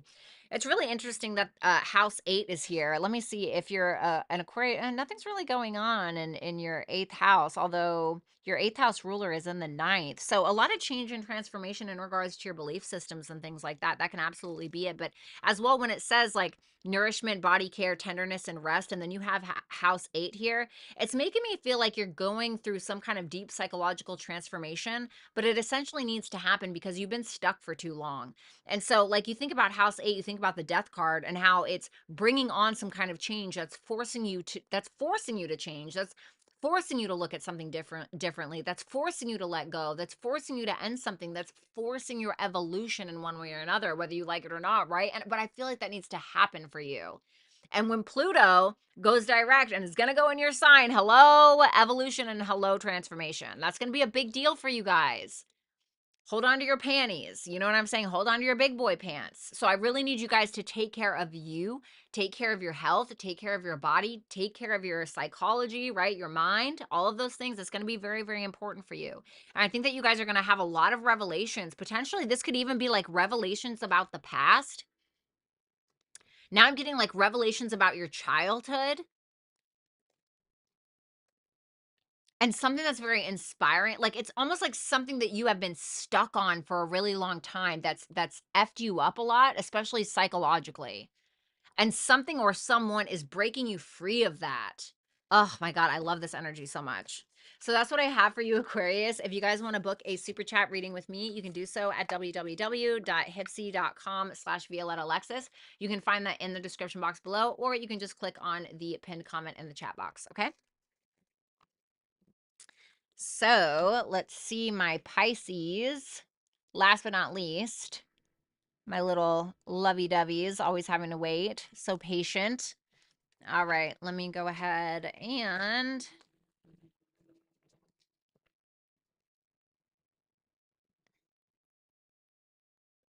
all righty.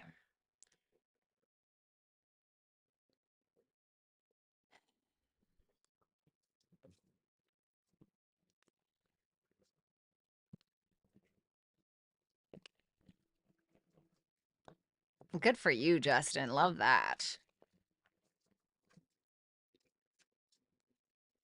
I'm usually not happy I left the house. Same.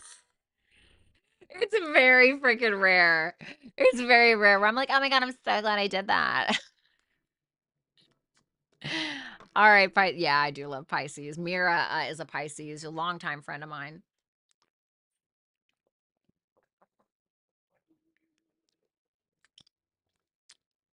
All right, after Pisces, guys, I gotta take a bathroom break and then I will do these super chats, okay? Y'all get that Cold Stone coffee.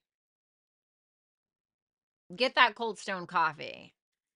That stuff is the tits. I'm just gonna be honest with you. I mean, have you guys noticed the change in my energy today? I know it's not for everybody, but I've just been breezing through these, haven't lost a lick of steam. Maybe that's not the best. Maybe that's not the best way to go about it, but shit. T-Nix! Oh my God! Hi, honey. Oh, it's so nice to see you, my fellow Virgo. The kids are doing great. Thank you for asking, baby. It's so nice to see you. Everybody say hi to my girl T-Nix. I've known her for a very, very long time. And shout out to Sociable Loner for becoming a dragon, an official dragon today.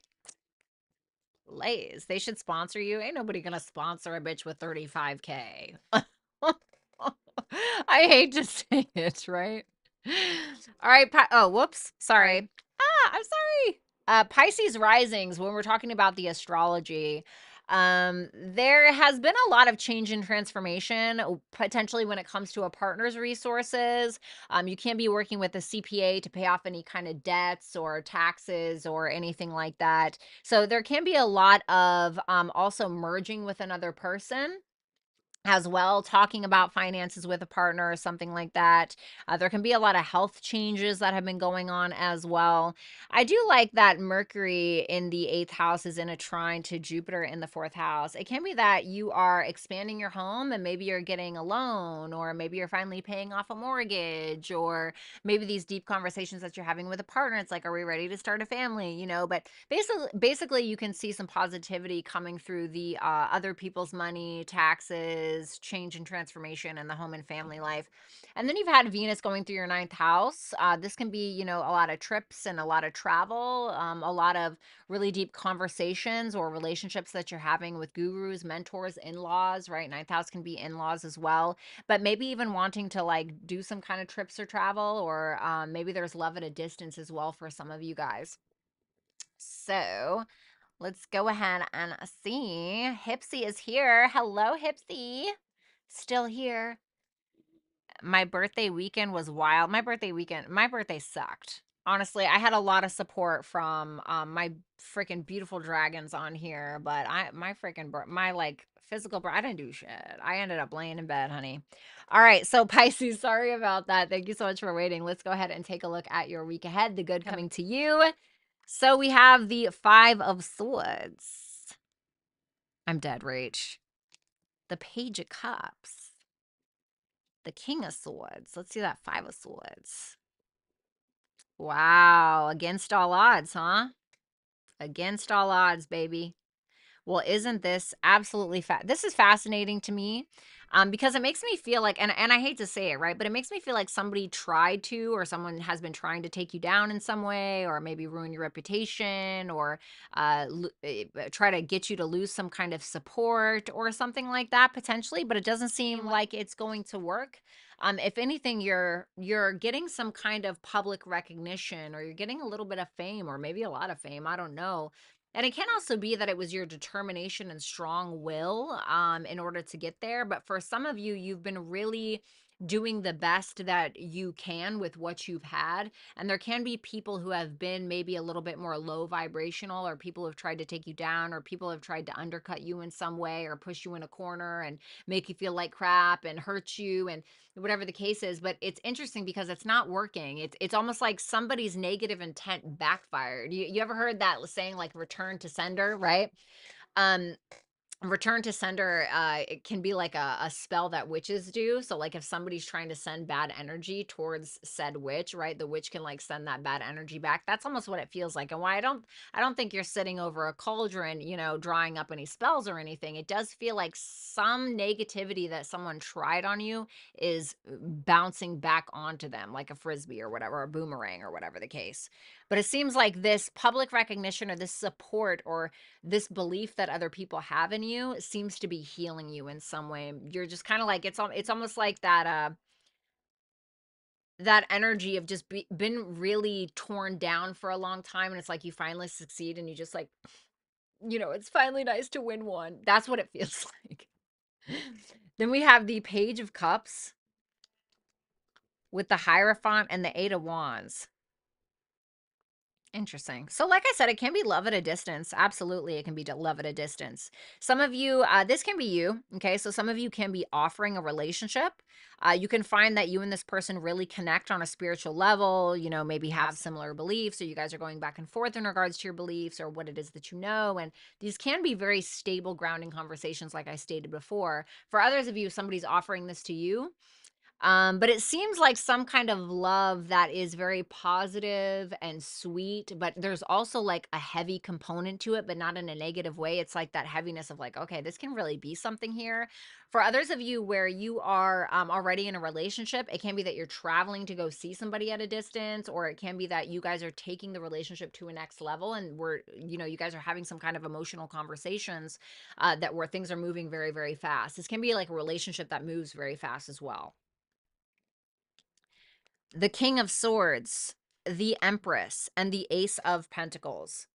Some of you are getting some great advice about you and what it is that you're creating, what it is when it comes to your finances, or where it is that you should be investing in. A lot of you guys are investing into your own appearance, or investing into your own sense of creativity of some sort. Hold on one second. Oh my God, what did I just do? All right, sorry about that. Tell me about that King of Swords. What's that King of Swords doing? The Page of Swords. Ooh, you know what this makes me feel like? Somebody's been watching you that you don't realize. And maybe you do realize it, but somebody's been watching you and likes something that you're creating, or likes something that you're doing.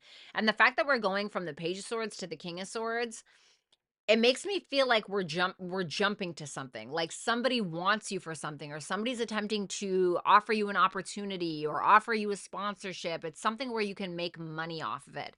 And it can be because of something that you created or because of how you look. So keep that in mind. House 10, child of the cosmos, the intelligence of the universe lies within you, and believe in the impossible.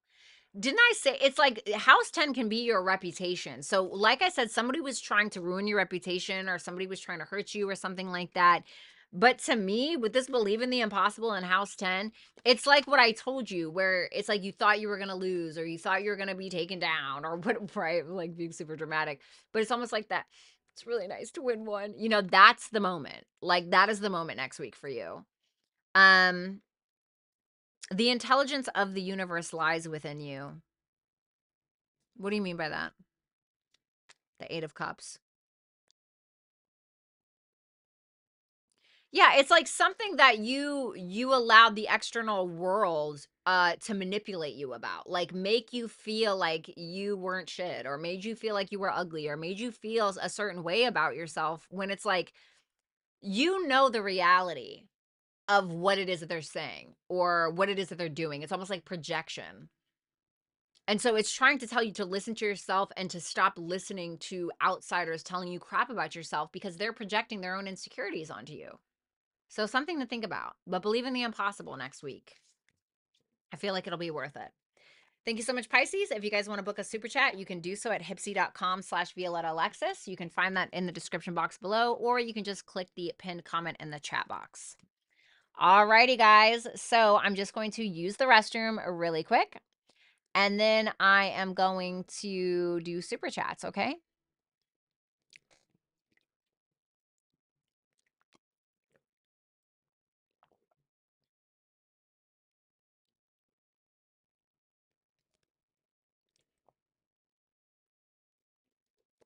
Alrighty, guys. Give me 1 second, okay? I'm so dead balance. All right, let's see here. All right, a water and restroom. And I promise I'll be right back. Okay, guys? Thanks, Captain Barbosa.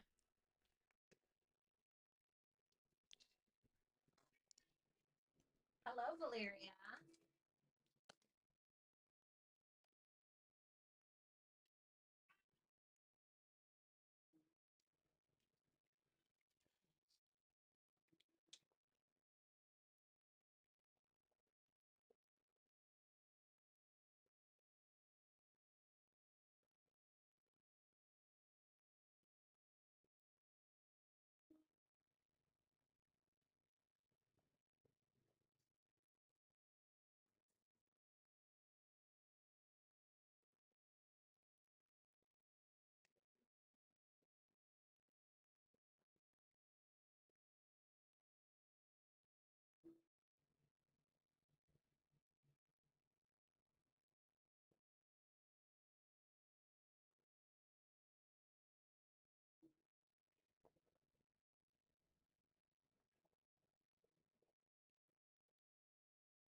I'm a dragon for life. I love that. All right.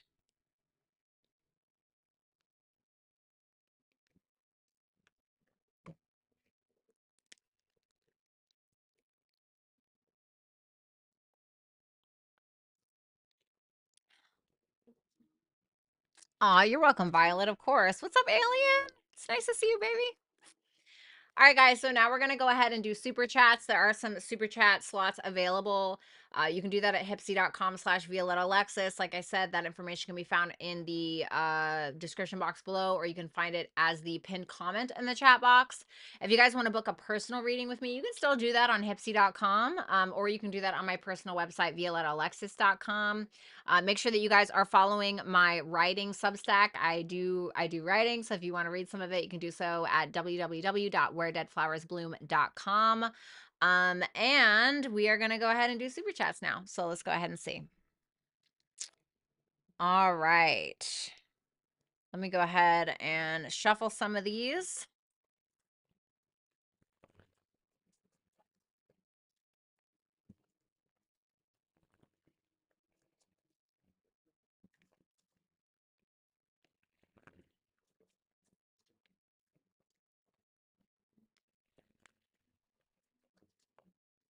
All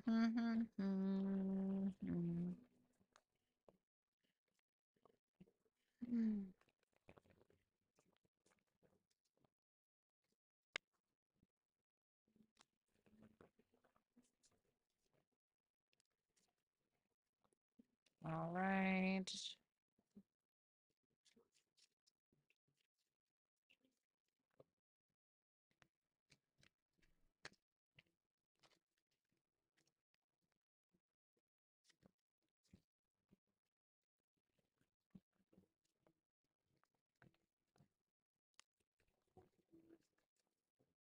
Just shuffling, guys. Keep in mind that all super chatters, your timestamps will also be in the comment section below. Okay, so you can thank Rick for that as well. He's kicking ass and taking names, literally. All right. Okay. Let's see here. We have my girl Ashley. Ashley. I am. Cute picture. Wondering what's coming next from a romantic relationship standpoint. Potential timing and or meeting place. Thank you. Love you. Let's see.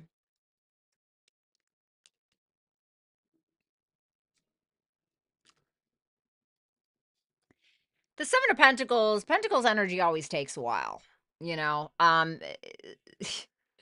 In an exaggerated form, the Pentacles energy can be years. All right. Now, I don't necessarily believe that, although that can be the case. But I want to say maybe within the next year. Okay. I'll say that 7 months to a year is what I want to say. The Four of Wands can be like at a celebration, at a party, while you're out and about, while you're doing your thing, while you're out having fun, things like that. Let's see. Tell me about who this person is so she'll know. They'll be very talkative and they may just be rich. Okay. They may be rich with intelligence, right? With that Eight of Wands. But to me, this person is somebody who is well established, somebody who's likely very talkative. They may want to move things very quickly. Like they may know exactly what they want and want to move things to the next level and very quickly with you. Okay. They don't look like a bad person or anything. I don't have anything negative to say. Then we have LaDonna. She got a 6-card read. Keep in mind, guys, all the 6-card reads are going to get oracle cards, okay? The 6-card reads get advice oracle cards. Anything under that will not, okay? Just FYI. We got LaDonna. My ex Bobby, who works right beside me at work, texted me and said he saw no future with me after 5 years. He ended up secretly remarrying his first wife, who he walked out on 40 years ago. She went on to remarry and have 2 kids from someone else. I did not confront him about it. I was waiting for him to man up, but it's been a year now and it's all been super passive. I would like to know how happy he is and how he lives with himself. Whoa. That's crazy. That's freaking crazy. Wowzers. Alrighty. Well, let's see. How is he doing with this connection? Ace of Pentacles in reverse.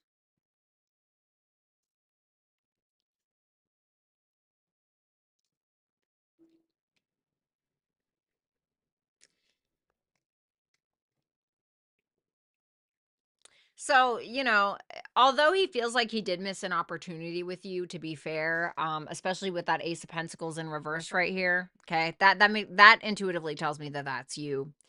That Judgment card, and I absolutely just don't even like saying stuff like that because I know how shitty it can be. I don't know how that feels. That's crazy. That's crazy. I can't even, that's like something that you hear off a TV, girl. I'm so sorry.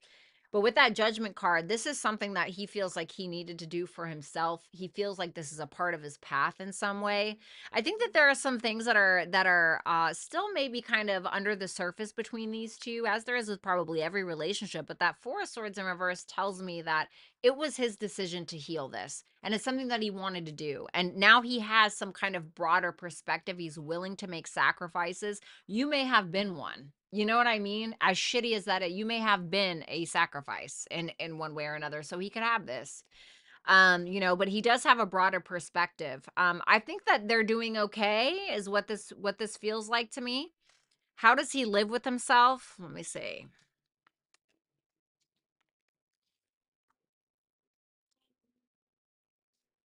Through a wing and a prayer, right? Justice in reverse tells me that he probably feels like he will get or has gotten some negative karma. He feels like what he didn't do was right, with the Justice in reverse. It may not have been right, but he may feel like it was right for me. He definitely feels like he lied, fibbed the truth, or kept the truth from you in one way or another. And I don't think that he feels good about it. Let me put it like that. So at least there's some kind of level of conscience there. And sometimes that can be what we need to hear. You know what I mean? Because I see it there. Your advice or your messages. Gemini, weight of the world, boundaries, let it go. It's not yours to carry. And then expect powerful change. So, I really hate telling people to let go, let go, let go, let go, right? Because it's like everybody says that. And one person may tell you to let go when it's your trauma. Sometimes, depending on what it is, it can be your lifelong trauma. You know what I mean? And how easy it is for somebody to tell you to let go. And sometimes really what it takes is time and understanding of self. And the hardest one is compassion and understanding for another person, even if they did us wrong. I think that Gemini here is asking you to potentially network with friends. It can be telling you to listen to podcasts. It can be telling you to work on a writing project, build a website for that business that you wanted to do, or it may also be telling you find a way to release the thoughts that are weighing you down. Because it says Gemini and weight of the world, and Gemini is what we're thinking. And once you're able to do that, that's when you're going to see the biggest change of your life, most likely, especially in regards to your mentality and the way that you're thinking about things. And trust me, this would be the hardest one for me. I don't know how I could possibly cope with that shit. You know what I mean? Woo! LaDonna, I wish you the absolute best. And thank you so much for trusting me with your question. All right. Thank you, my lady. All right. One sec. Oops. Oopsie. Then we have Ashley. Again, thank you. Astrologically, my career is having a complete change up. I didn't want it at all, but now that it's happening, I'm feeling less stressed and like I have room mentally to focus more elsewhere.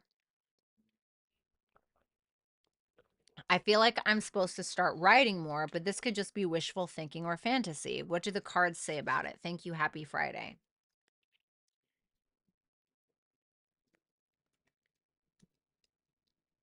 Queen of Cups in reverse, Queen of Pentacles, Page of Pentacles in reverse, and the Sun.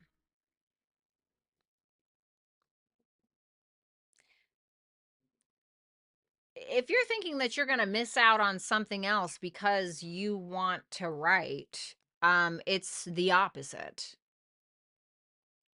This is something that is probably a part of your path, a part of your purpose, whether you decide to write on Substack, decide to write a blog, or you decide to write screenplays. If this is something that makes you happy and brings you joy, why don't you trust it? And authentic joy that comes from you. And who says that you can't put this into practical use? Who says that you can't make money off of this? There are many avenues that you could take. You could, like, for me, I love to write. I have a Substack, and I turned it into a website, right? I bought the domain wheredeadflowersbloom.com, and I did that, and I write there. And I used to have a Twitter. I accidentally got it deactivated. I didn't mean to, but you can write there, right? Which is just in small spurts. You can take a class for screenwriting. You can take a class for fiction. And if you have more time now, what else would you make time for besides the things or the people that you love? So if you're going to do anything, do that. If you feel drawn towards that, do that. Don't miss it. Because people on their deathbed, they don't talk about, oh man, I really wish that I wouldn't have taken that chance. And that alarm is going off. So I feel like that's an indicator. But they talk about the chances that they didn't take. If you take the chance, well, now you know. If you don't, you never will. Thank you, Ashley. MS, my question. So, what's really going on with David, a crush? Feelings for a relationship with me? What are his feelings for MS? The Six of Pentacles, the Page of Swords in reverse, the Three of Swords in reverse. He may be assuming that you're still holding on to a past relationship. Okay. Or he may not have enough information around what's going on with you. Like he could feel in the dark about something. Page of Swords in reverse to the Three of Swords in reverse. The Six of Pentacles tells me that he's willing to give to this. He feels like there's some kind of equal give and take, but it may also be him that feels like you're assuming certain things about him. It can be that he's potentially still hung up either on something that you did or he's assuming that you did something to him. Okay, so that obviously depends on what, because I don't know if this is this has been going on for a while or what. So I don't know your guys' history. Okay, so he could still be hung up on something. What's his intention with MS? The Lovers in reverse, the Eight of Cups, the Knight of Swords in reverse. Ooh. The Lovers in reverse can talk about like, okay, wait, we skipped a step here, or there's something that's not fundamentally correct about this, or there's something that doesn't really align with our morals, our values, etc. Blah blah blah blah blah. See, because the Lovers comes after the Hierophant. What's the Hierophant? It's like, okay, we believe in the same things, or we have our fundamental values in order, or, this makes sense, but there's something, this is conventional. Or now the Lovers in reverse is like, okay, wait, let's go back. Let's go back because something is not aligning with him. So he feels some kind of disconnect and he may have an intent to quite frankly walk away and just kind of like do so passively with that Knight of Swords in reverse. But it seems like he's trying to figure it out. Like he's still giving a little, but he may be assuming something and hurting his own feelings, or he may feel like you're assuming something, which is like a turnoff for him. Let's see what your advice is. Opposition. Yeah, you guys are on like opposite ends of the spectrum when it comes to something. Then we have Venus energy, pleasure, joy, make love to life, and the energy is gaining momentum. So I feel like it's almost like not really shit or get off the pot, but there's some kind of like an opposition in astrology is like when two planets are not in agreement with something, you know? And so there can be this need to like compromise in one way, or either it's this or nothing at all. So there's something that seems to need to be discussed, and it can be around Venusian energy because this is a Venus card. It can be around how we love, what we value, relationships in general, money, things like that. And so it's saying like something, may get worse before it gets better, or the energy is gaining momentum, or something is going to happen really fast. Something needs to be discussed. So I don't know if that makes sense, but thank you so much. I really, really appreciate that. MS, I hope everything works out. And then we have Sky. All right, let's see.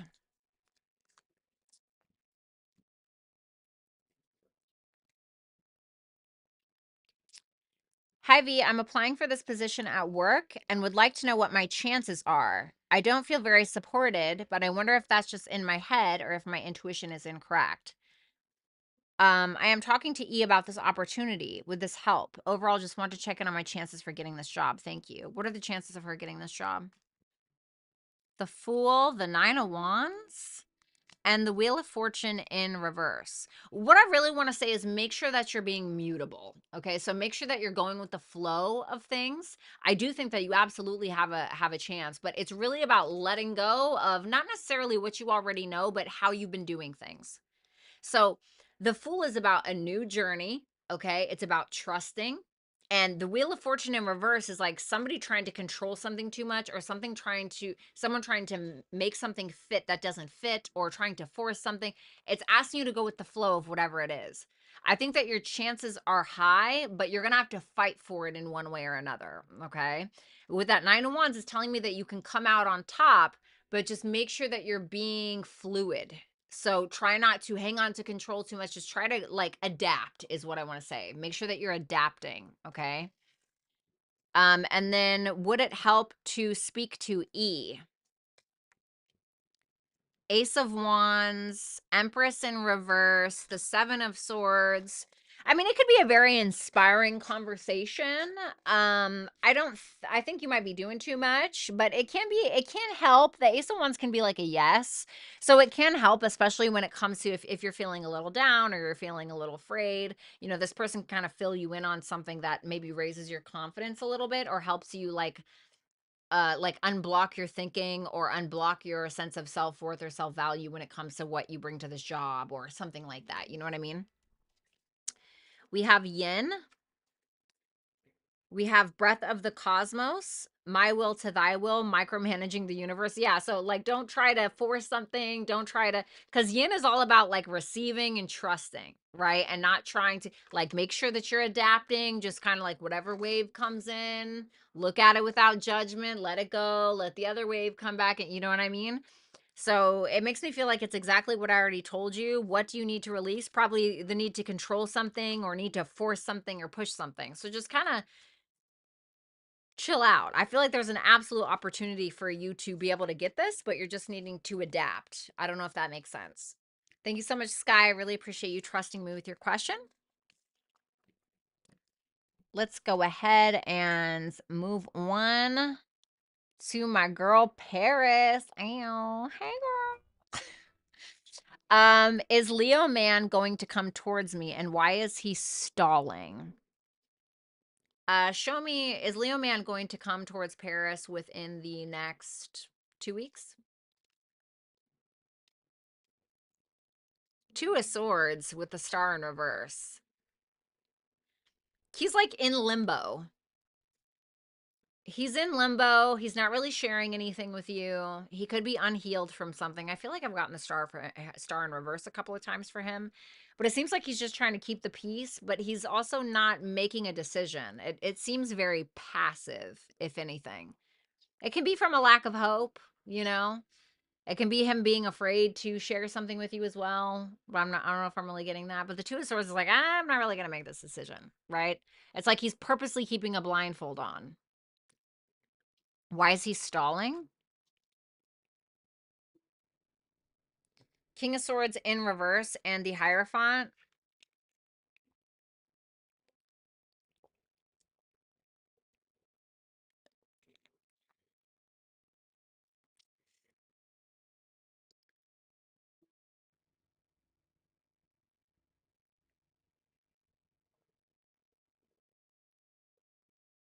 It's almost like he's too selfish to be able to give you what it is that you want. Because I'm thinking the King of Swords, right? The King of Swords is not Leo. Oh my God, the King of Swords is Aquarius, and so when the King of Swords is in reverse, I'm thinking of like Leo, but in a negative connotation, which is well your person, right? And very selfish, right? If we're looking at Leo in a negative light, it can be somebody who's very selfish, very dramatic. It's almost like he feeds off of that in some way. And I don't know if it's for ego, which can also be an issue with negative Leo energy, but the Hierophant makes me feel like that's what he believes that you want. And I don't know if he's gaslit you in regards to telling you what you want or telling you that he's going to be something that he's not, and now he like won't own up to it, or he's trying to avoid it, or something like that. But it can also just be a simple fear of commitment, especially if he feels like that's what you want, you know? So, I don't know, I see him kinda being more avoidant than anything. I don't know what he's being a little bitch about. No, I'm just kidding. Then we have Vanessa R. Thank you, Paris. I love you. We have Vanessa R. Has my husband's family realized that they cannot ever con me into taking on his mentally ill mother? I'm sorry. Oh my God. Some of these questions. Okay. Has my husband's family realized that they cannot ever con me into taking on his mentally ill mother? In the beginning, I felt they wanted to dump that responsibility on me, to which I put my foot down, as no one can force me or manipulate me into anything. I am very headstrong. Okay. Let's see. What is going on?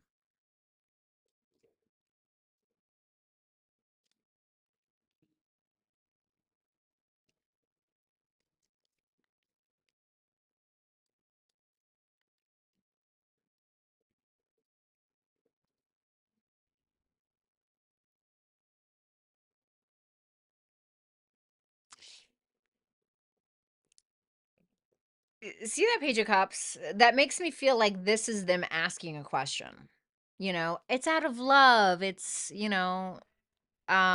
something that they may try to make it seem like it's something good that you can do for them, or it's you're a better person because if you take on this offer or whatever, then but that 5 of Cups tells me that they may regret it. They may feel like you're not biting, or they may be hoping for the best and kind of preparing for the worst, because that 10 of Swords and that 8 of Swords is there, which tells me that there's some kind of ending or frustration that they're having. And so it's like 10 of Swords is like, well, nowhere to go but up. And it may be them kind of realizing, okay, well, maybe we need to take this into our own hands, because the 8 of Swords tells me that these people are stuck in their own head, thinking that there's only one way out of some kind of issue that they've fallen into, or that they're trying to handle right now, when really there's an easier solution, or there's a choice for them to make. They just don't like the options available to them. So it can be that they just are maybe attempting to I don't want to say pawn something off onto you, but it can be that way. And so it kind of makes me feel like they've put themselves in this position.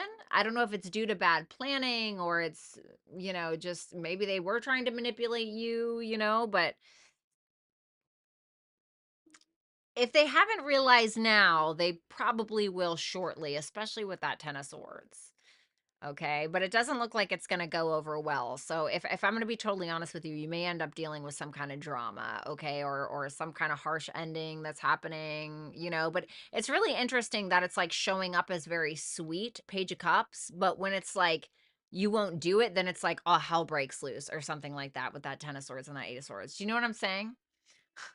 So yeah, just be aware of that. Thank you for trusting me with your question. Thank you, Vanessa. Have a good one.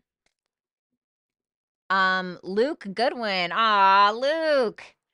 Hey, lost my sister yesterday. Oh my God, are you kidding me? I'm so sorry. Oh my God. I wish I could give you a hug. I'm so sorry. Can't even feel my own energy. Is there anything better ahead for me, like love, life, or just in general? Thank you. Show me only the good stuff coming towards Luke within the next 2 months, please. 9 of Swords, Queen of Swords in reverse, 6 of Wands. The Magician reverse.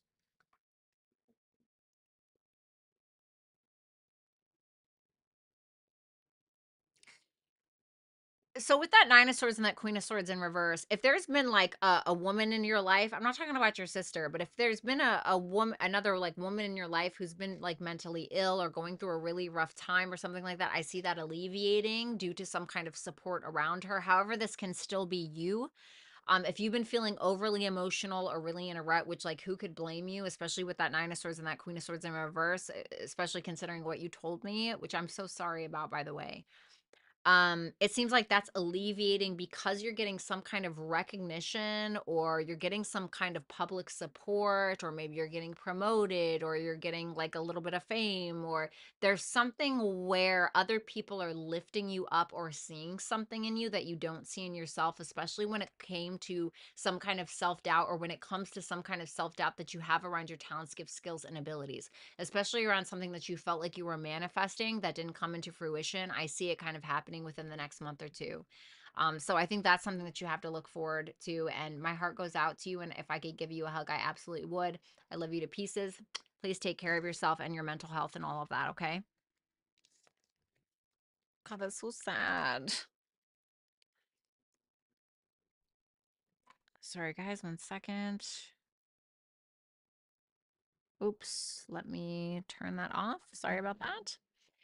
Um, Okay, we have Empress of Alchemy. Hey V, my real name is blank. I'm not going to say because I don't know if you want people to know that. I see you gave me your birthday.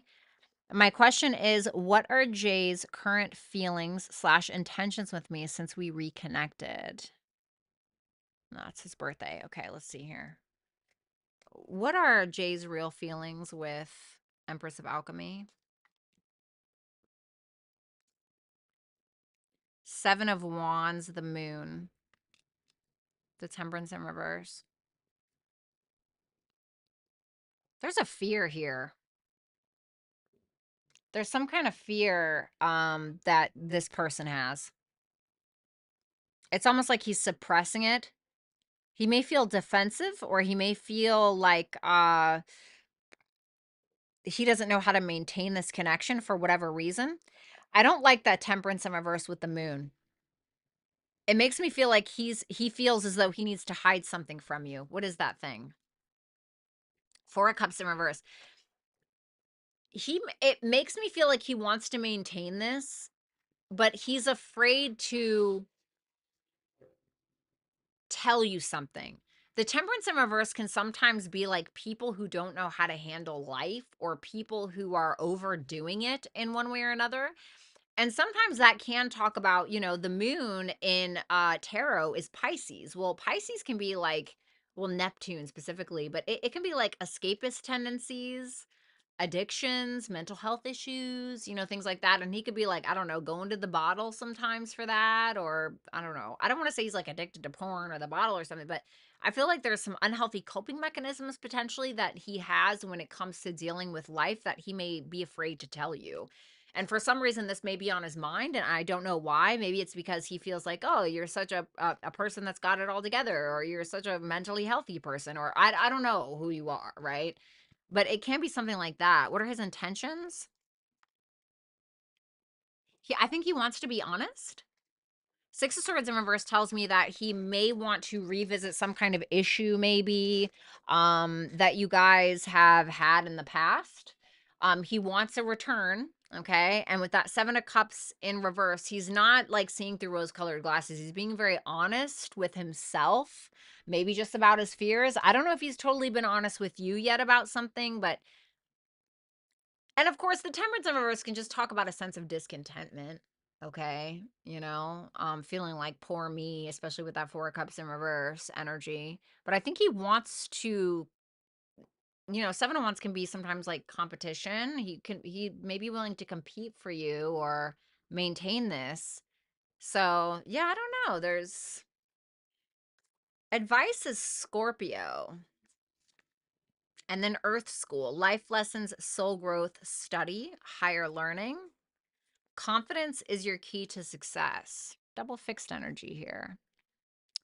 I feel like some conversations really need to be had. Some deep conversations. And with Scorpio being here, once again, we're getting to this. I feel like he's suppressing something or hiding something. And it doesn't have to be something like insane, right? But I do feel like we're needing to get to the bottom of something. I don't know if there's like a skeleton in the closet or what, but I think that you showing up in confidence, I think he's going to mirror your energy. You know what I mean by that? So like if you act like, oh, like not a big deal, like I've been there before, so he's gonna feel more comfortable. You know what I'm saying? So I think that if you're vulnerable with him, he'll probably be willing to be vulnerable with you. Creating that space with him or for him, for you guys. Okay. Thank you so much, Empress of Alchemy. I really appreciate it.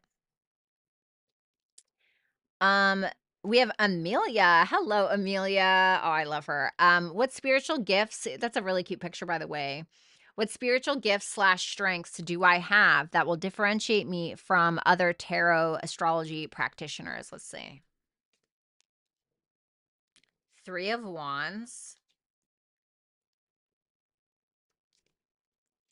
Five of Swords, Page of Wands. Because this tells me that even when you feel defeated, even when you feel like people are trying to take you down, even when you feel like you're the loser or whatever, right? Like when life beats you down in one way or another, you still have the confidence to explore. You still have the confidence to look out and be like, you know what? Let me try again. And I'm going to tell you one thing of being a tarot reader, especially on YouTube. And I'm not trying to freak you out, but there are people on here that will absolutely go to incredible lengths to try to intimidate you out of this industry. And I mean for real. I am not joking. And if this is something that you, and I'm not saying it happens to everybody, but if this is something that you want to pursue, I think that you need to be prepared for that. I think that your willingness to kind of, especially with that Page of Wands, to speak even when your voice shakes, right? Page of Wands is like, oh, I'm going to go. I don't know what I'm doing here, but I'm going, even though I don't have the confidence. That's one of your strengths, is to keep going. It almost feels like a sense of endurance or resilience. I heard that you're going to read love well. Two of Cups in reverse. Here, let me show you this. Two of Cups in reverse. The Four of Pentacles. The Hermit in reverse.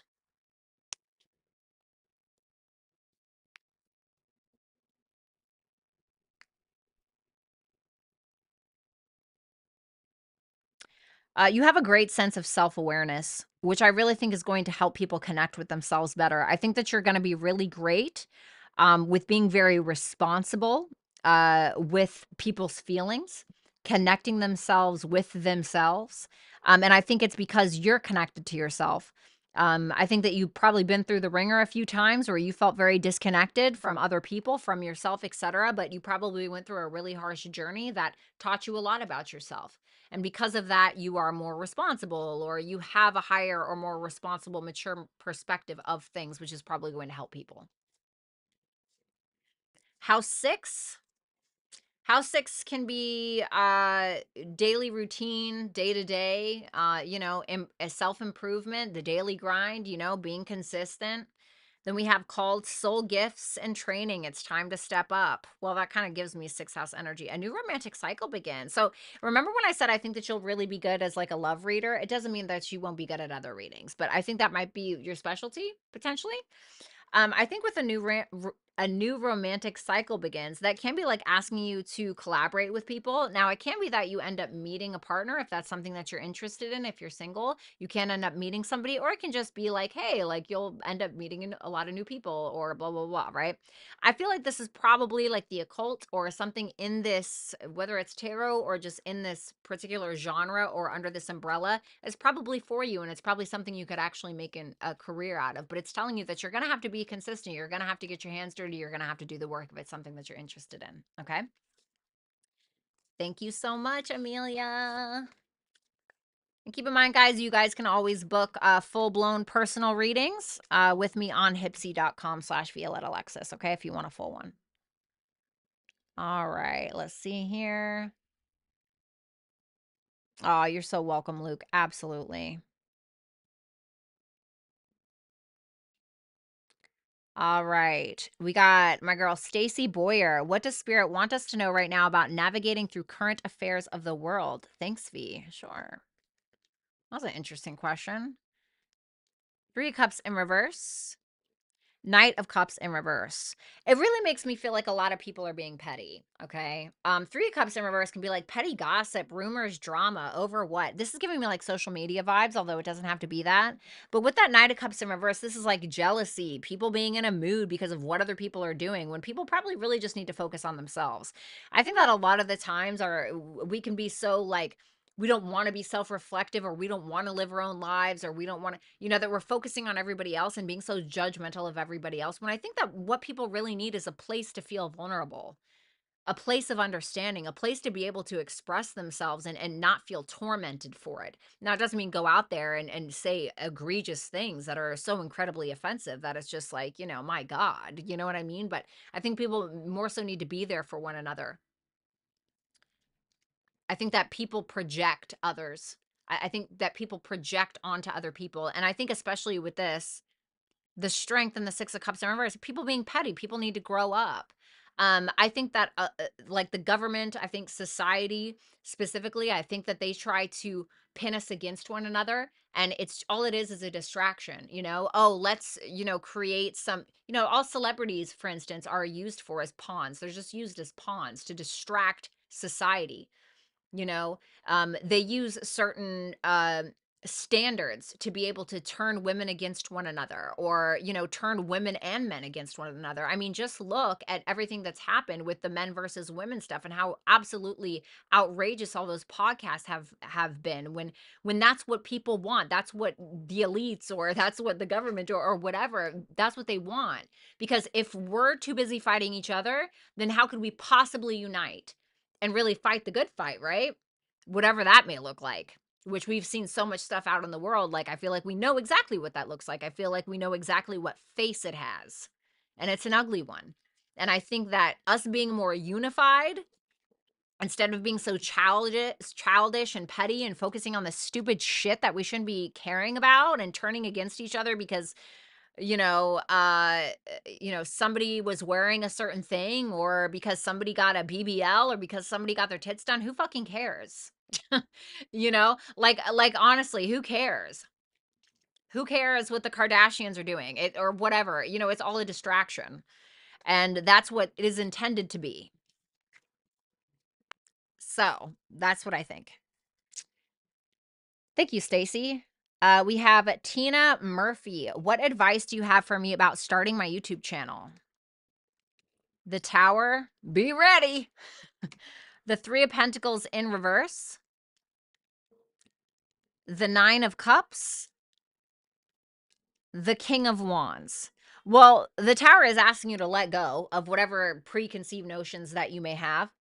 It's telling you to adapt to change, be okay with change. It's also telling you that you're probably going to have to allow yourself to change everything that you kind of know about social media or the way that you go about entrepreneurship. Because the Tower is like, okay, well, something has to be like, shut down and be completely rebuilt. And with that Three of Pentacles in reverse, you also have to have thick skin, telling you like, hey, guess what? Not everybody's going to like what you have to say. Not everybody's going to care what you have to say. Not everybody's going to want to work with you. Not everybody, right? But it doesn't mean that you can't attract your people or find your people. And if you really want to win it, you have to get that level of confidence. You have to have that level of like confidence within yourself, being like, no, I'm going to go out and get this. And being okay with competition, being okay, not necessarily accepting, but understanding that people are going to project things onto you, understanding that it's a very competitive field, and being okay with that. I mean, like, you know what, I can do it. And getting what you want out of it. What do you want? Like that's really the end goal. That's what you really want to ask yourself. What do you want? What do you want out of this? Truly, in your heart of hearts. And what does that mean to you? And then how are you going to get there? And do you have the right idea about what it is going into it? You know what I'm saying? But what I will say is this: consistency, big deal. Consistency, absolutely. Because a lot of the times, consistency and hard work is going to beat out talent. You know what I mean? Not saying you don't have any talent, but you know what I mean. So if you have both, double whammy, baby. All right, let's see.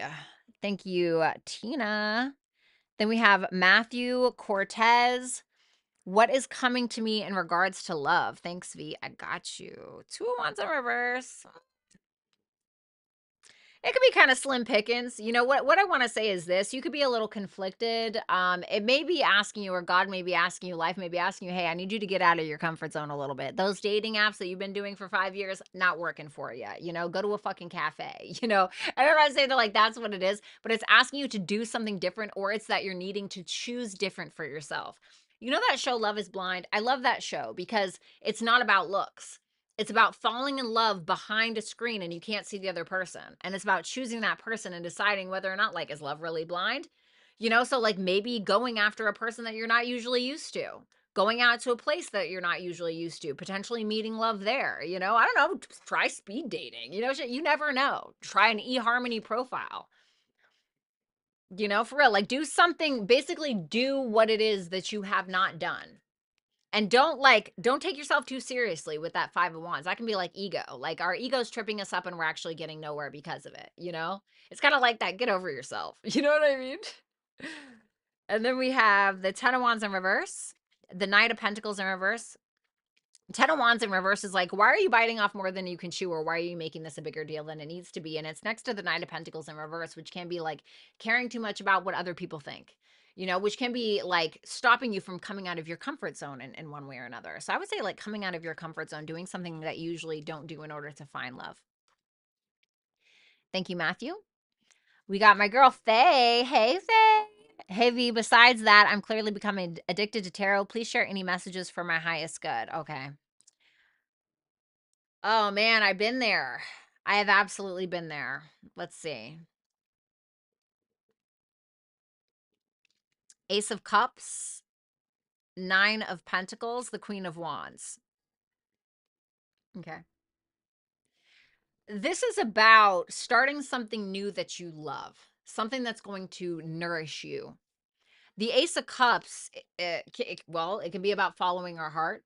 It can be about creative pursuits, new beginnings in love, etc. But that 9 of Pentacles to me is talking about self-love. And I know, right? It's so overused in tarot. Self-love, love yourself, blah, blah, blah, blah, blah. But this is about really taking care of you.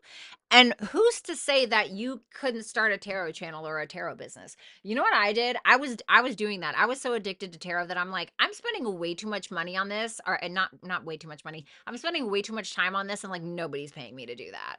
You know? So I was like, well, you know, being a triple, quadruple earth sign, Taurus rising, Taurus moon, Virgo sun, Mars, and Capricorn, I'm like, how can I, you know, capitalize off of this, right? Like, maybe you can capitalize off of tarot. Maybe that there's some kind of passion that you have for something, love for something that could fill your pockets. You know, the Queen of Wands is the showstopper. She's the performer, right? She's the creative, she's the leader, she's the da, da, da. And I feel like that's where your focus kind of needs to be.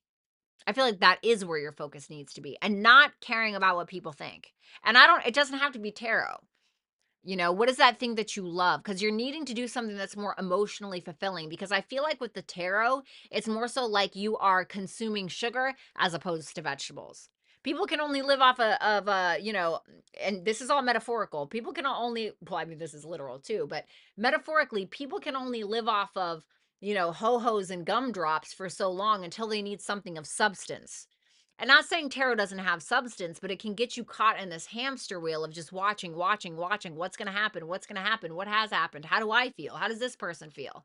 Instead of like taking yourself kind of out of that veil and be like, huh, what's outside? You know what I mean? And so, or what's inside, you know? Looking to yourself instead of having somebody else look to you and tell you what it's going to be. Instead of, well, what can I make of it?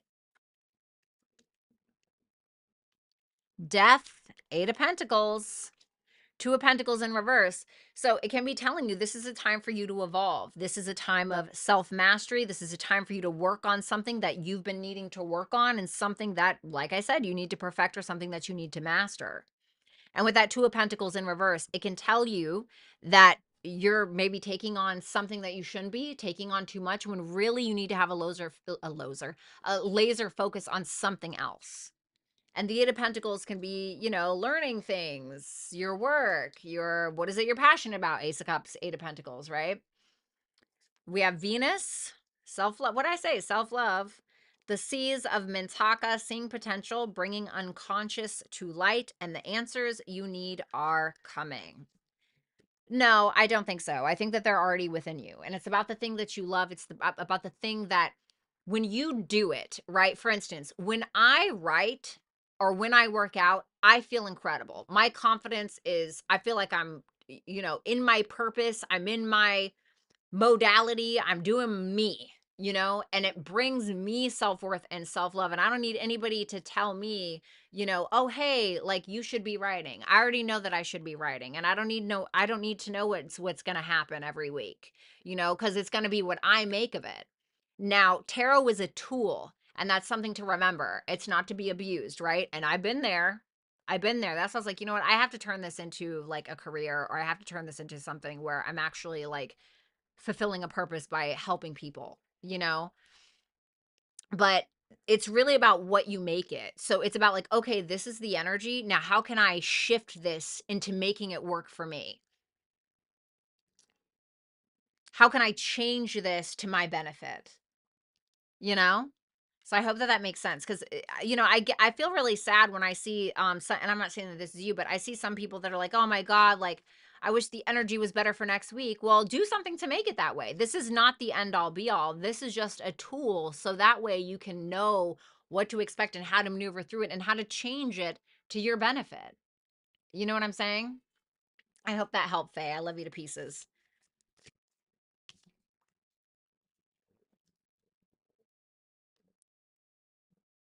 Sky, his current thoughts slash feelings towards me.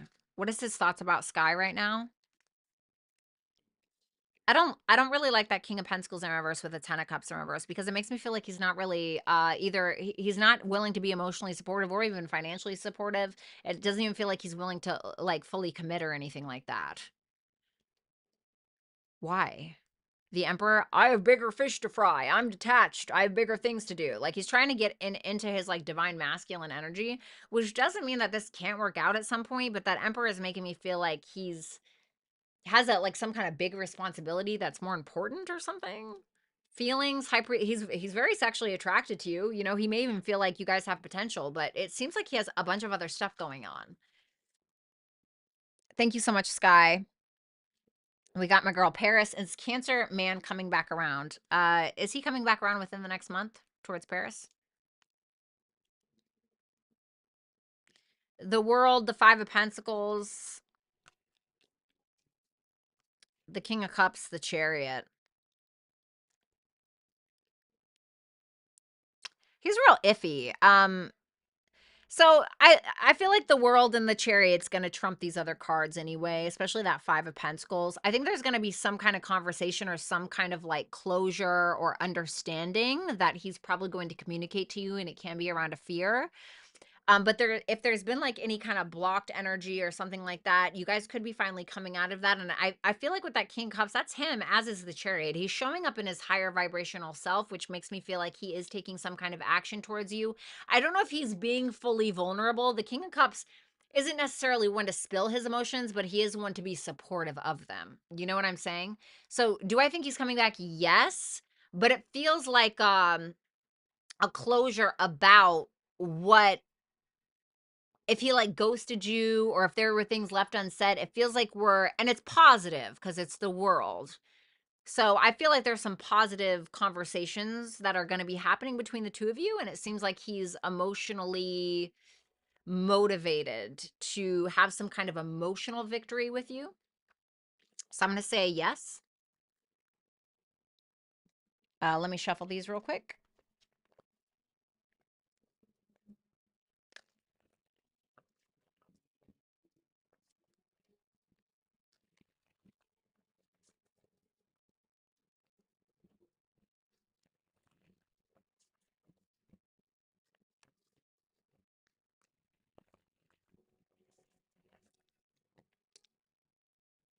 One second, guys.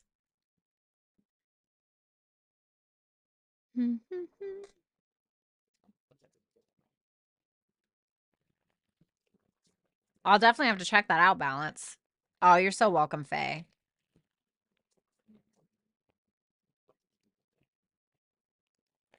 Oh, you're so welcome, Kate. Of course.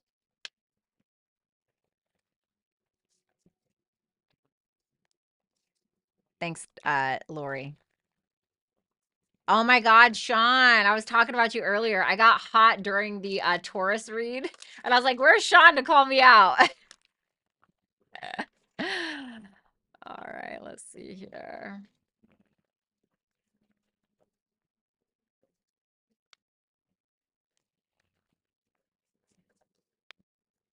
All right, let me just get a couple more shuffles in.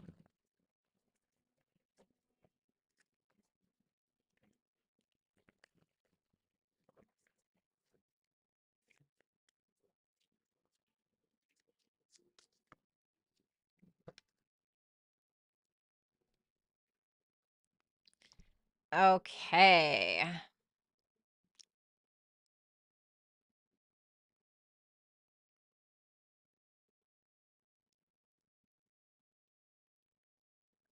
All righty. All right. We got my girl Anne. I got back in touch with Sun, Libra, Moon, Cancer Man, like you suggested. Thank you. However, our relationship is not clear because it's long distance. I'm curious if he has another romantic relationship. Oh, God.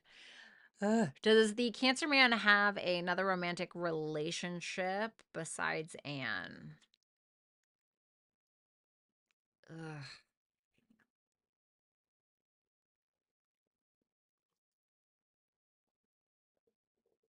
You know what I'm going to say, right?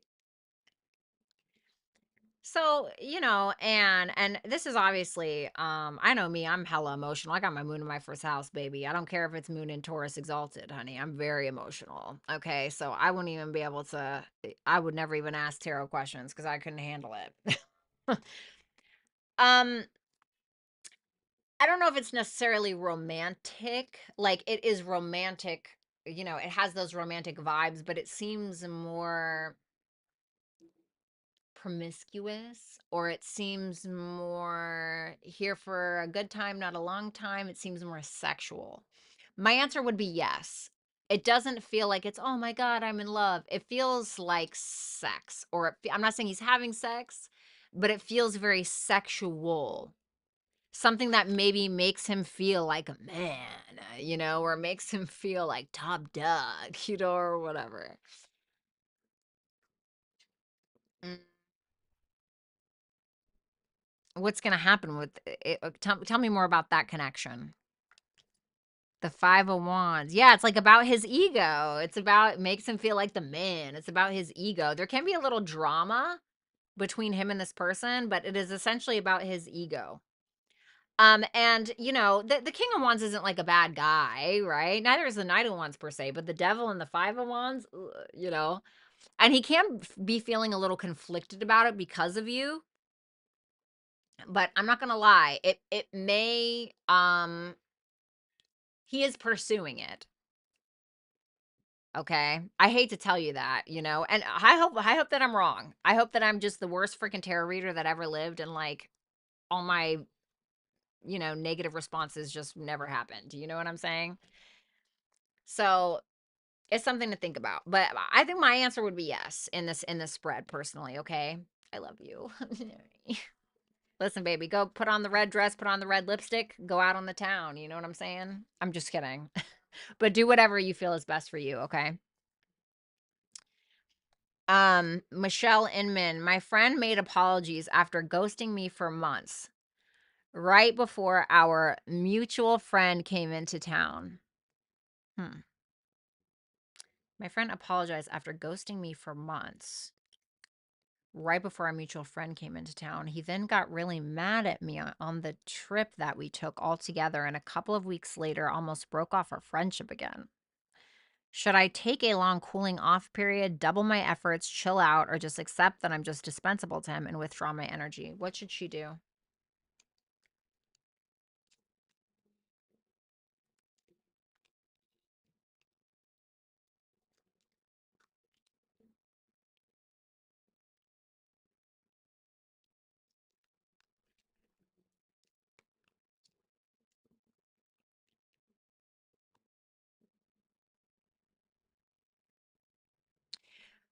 So, with this energy, the Star, the Justice in reverse, the Queen of Swords in reverse. Hope and healing is first and foremost. Okay. What I don't want you to do is get super emotional or say something impulsive that's going to fuck you up in the end, or that's going to make you look like a piece of crap. Just because he's being a piece of crap or is making you feel like a piece of crap, it doesn't mean that you're a piece of crap, and it doesn't mean that you have to carry what it is that he may be projecting onto you. Um, my advice for you is, if there's this connection that you keep feeling is stressing you out, is making you overly emotional, maybe even making you act out of character in one way or another, or doesn't feel equal, this is not the time to give more of something to someone that doesn't appreciate whatever it is that you're already trying to offer. It would be It would be like if you had a restaurant and you showed up and you brought me, like, an appetizer, as just trying to be nice because I'm your friend and this is your restaurant, and you bring the shrimp appetizer and I knock it off the table and I just look at you. And then you're like, oh, well, maybe they just wanted more of the shrimp appetizer. And then you go and bring me double of the shrimp appetizer. And then I knock that one off the floor and I look at you and you're like, well, maybe she wants more of the shrimp. No, clearly I don't appreciate your restaurant. Clearly I don't appreciate you. I don't respect you or your restaurant or the shrimp that you're putting on the table. So more of it is not going to make me eat it. You know what I'm saying? So it's something to think about. That was a shitty analogy, but you know what I mean? And so I kind of asked, like, well, what are his intentions, right? Let me get one more on that because I'm just curious. I don't know if this person is like paranoid, right? With that Hermit in reverse, Four of Swords in reverse, the Moon, or what. But it makes me feel like this person, now, of course, I'm not a psychologist, I'm not diagnosing anybody, but this person may have like mental issues or may have some trauma that's very long standing that they've been suppressing, or some internal feelings that they have not healed within themselves, where they project Four of Pentacles in reverse, Hermit in reverse, onto other people about what they are, or do you know what I'm saying? Or their paranoias are making them project. So no, I think right now is the time for you to just kind of heal yourself and just kind of look to the future a little bit, or you know what I mean? Focus on your present reality as opposed to giving more to somebody that doesn't appreciate it in the first place, Michelle. Okay. Let me see some more advice for you. Yeah, square. Spontaneous awakening, activation, integration time, balance, spirituality, and practicality. Yeah, so take a load off. I feel like this is a challenge, and squares can be like, okay, this is a challenge, but if we can overcome the challenge, not necessarily with this person, but internally, there, it's kind of like a diamond under pressure, right? Diamonds are made under pressure. That's kind of what a square is. So this is a diamond made under pressure. You just haven't squeezed out the diamond yet. You know what I mean? Because there's something that is attempting to awaken you to something, to this experience, especially spiritually. And it's also asking you, if you've been taking too much time alone, too much focus on spirituality, or if you've been taking too much time into your work and your day-to-day and your practical, it's asking you to integrate both of them and find the time for both equally if you can. I don't know why it's telling me that. Okay. I hope that makes sense. Thank you so much, Michelle. All righty. And then we have Anna Rez. Hey, Anna. Hi, V. What can I do to get back on top and feel better after my last toxic romantic situation I dealt with? Feels like an uphill battle. Oh, girl, I'm sorry. Okay, let's see.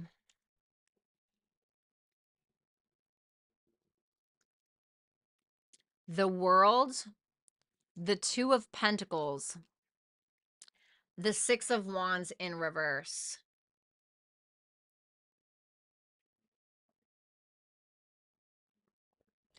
If you've been searching for some kind of validation, some kind of recognition, if you have been hoping that somebody is going to give you a pat on the back and a gold star on your report card or whatever, stop looking for that.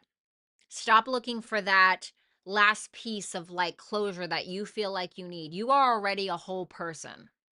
You don't need somebody to put more pieces into, to like you're some kind of fucking puzzle. With the World there and the Two of Pentacles, This is about you finding closure within yourself and you deciding to close this out within yourself. And not only that, but finding closure within that.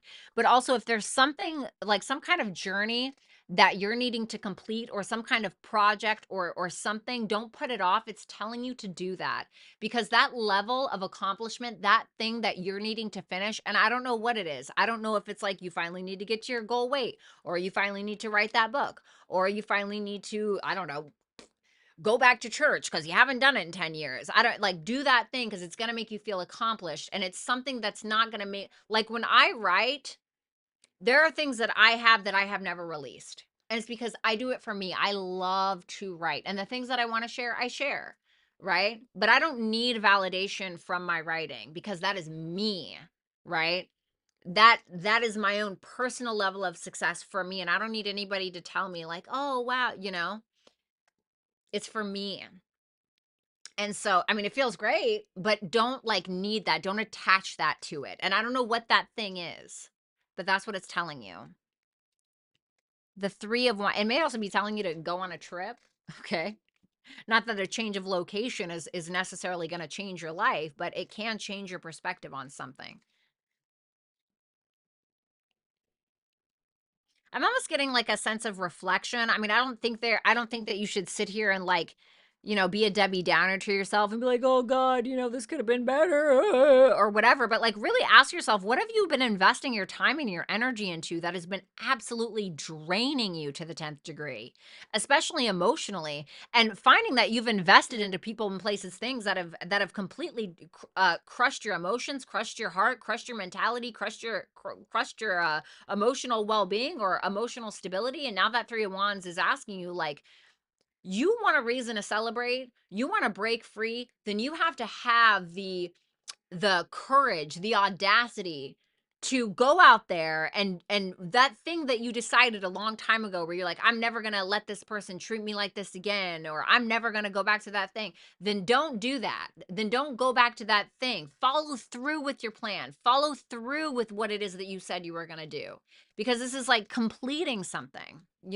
Sorry, I know that sounded really passionate.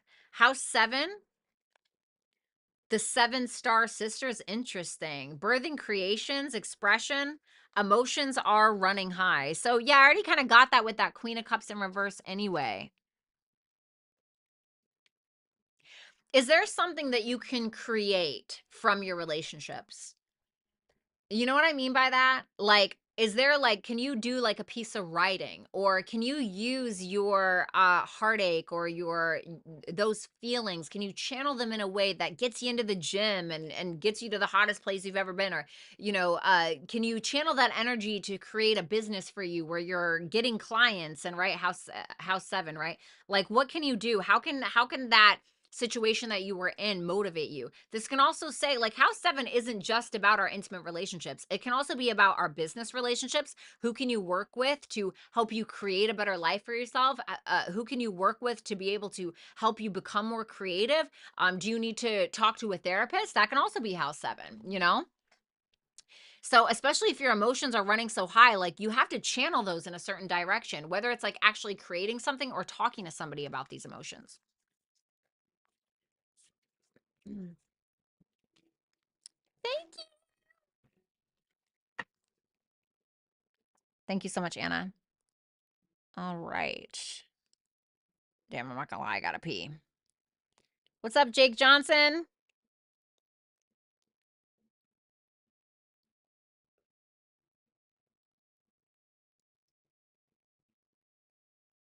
Hell yeah, Taurus moons are the ish, baby. All right, let's see here. Now,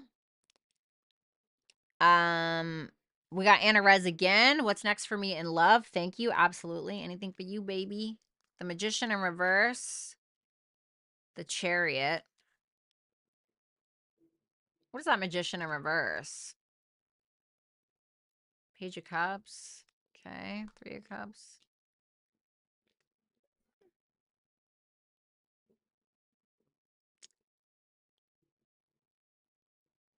No, I don't feel like it's emotion. Could be a Cancer, Pisces, Scorpio. Hardcore water with that 3 cups, the chariot, and the page. I'm getting hardcore water on here. There is a Virgo Gemini here with that magician, but it's in reverse, which I don't like. The magician in reverse, as most of us know. Okay, my Virgo self cannot deal with that not being centered. Okay.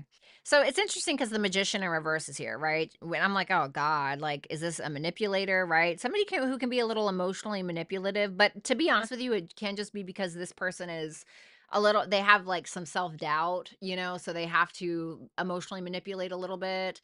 Like I watch this guy on Love is Blind, right? And like I'm gonna tell you right now, he claims he has a lot of money, right? But the way that he acts, I can see why he leads with it because no woman would ever choose him if he didn't mention that he had a lot of money. I just gotta be real. So maybe it's something like that. And I don't think it's that extreme. It can just be that this person has a little bit of doubt or, that they can offer something substantial. But at the same time, that chariot is there, which is kind of making me feel like this person, though, even though they're afraid, they still have that courage, which is very attractive. Like, I think it's very attractive when a man or a woman is very nervous to talk to you or, kind of doubts themselves or isn't 100% confident. They're like, fuck it, I'm doing it anyway. And it can be somebody that you meet while you're like, doing some kind of short distance travel or you're driving to go meet with friends. You may meet them there or you may meet them through your friends or they may be a friend and then maybe they turn into more. So I don't want to say it's all bad. I just think that magician in reverse is being clarified by a cute card. So it may just be this person has a little bit of lack of confidence, but I like that they have the courage to go for it anyway. So it's strong, strong water energy. We have Amelia Rodriguez. I've been seeing this guy casually for the past 3 months or so, and I'm wondering if this is going to be a long-term relationship and how he feels about me and the possibility of that. Okay. Where is this going to go? Ace of Pentacles, Temperance in reverse. How does he feel about Amelia? Eight of Swords, Knight of Swords in reverse.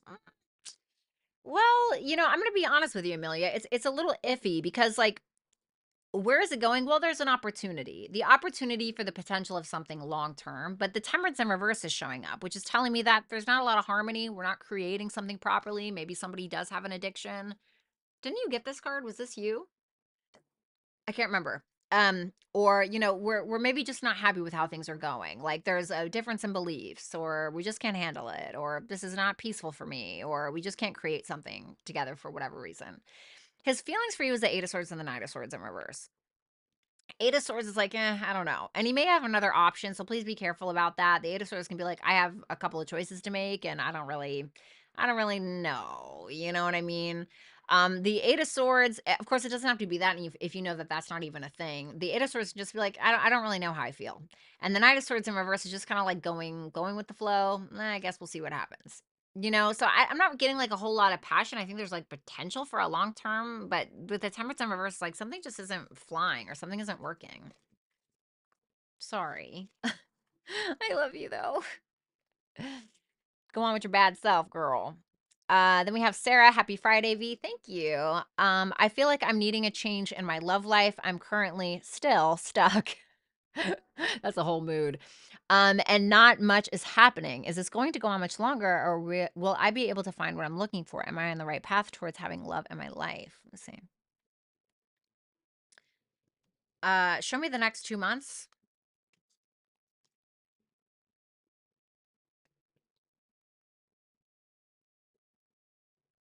Hmm.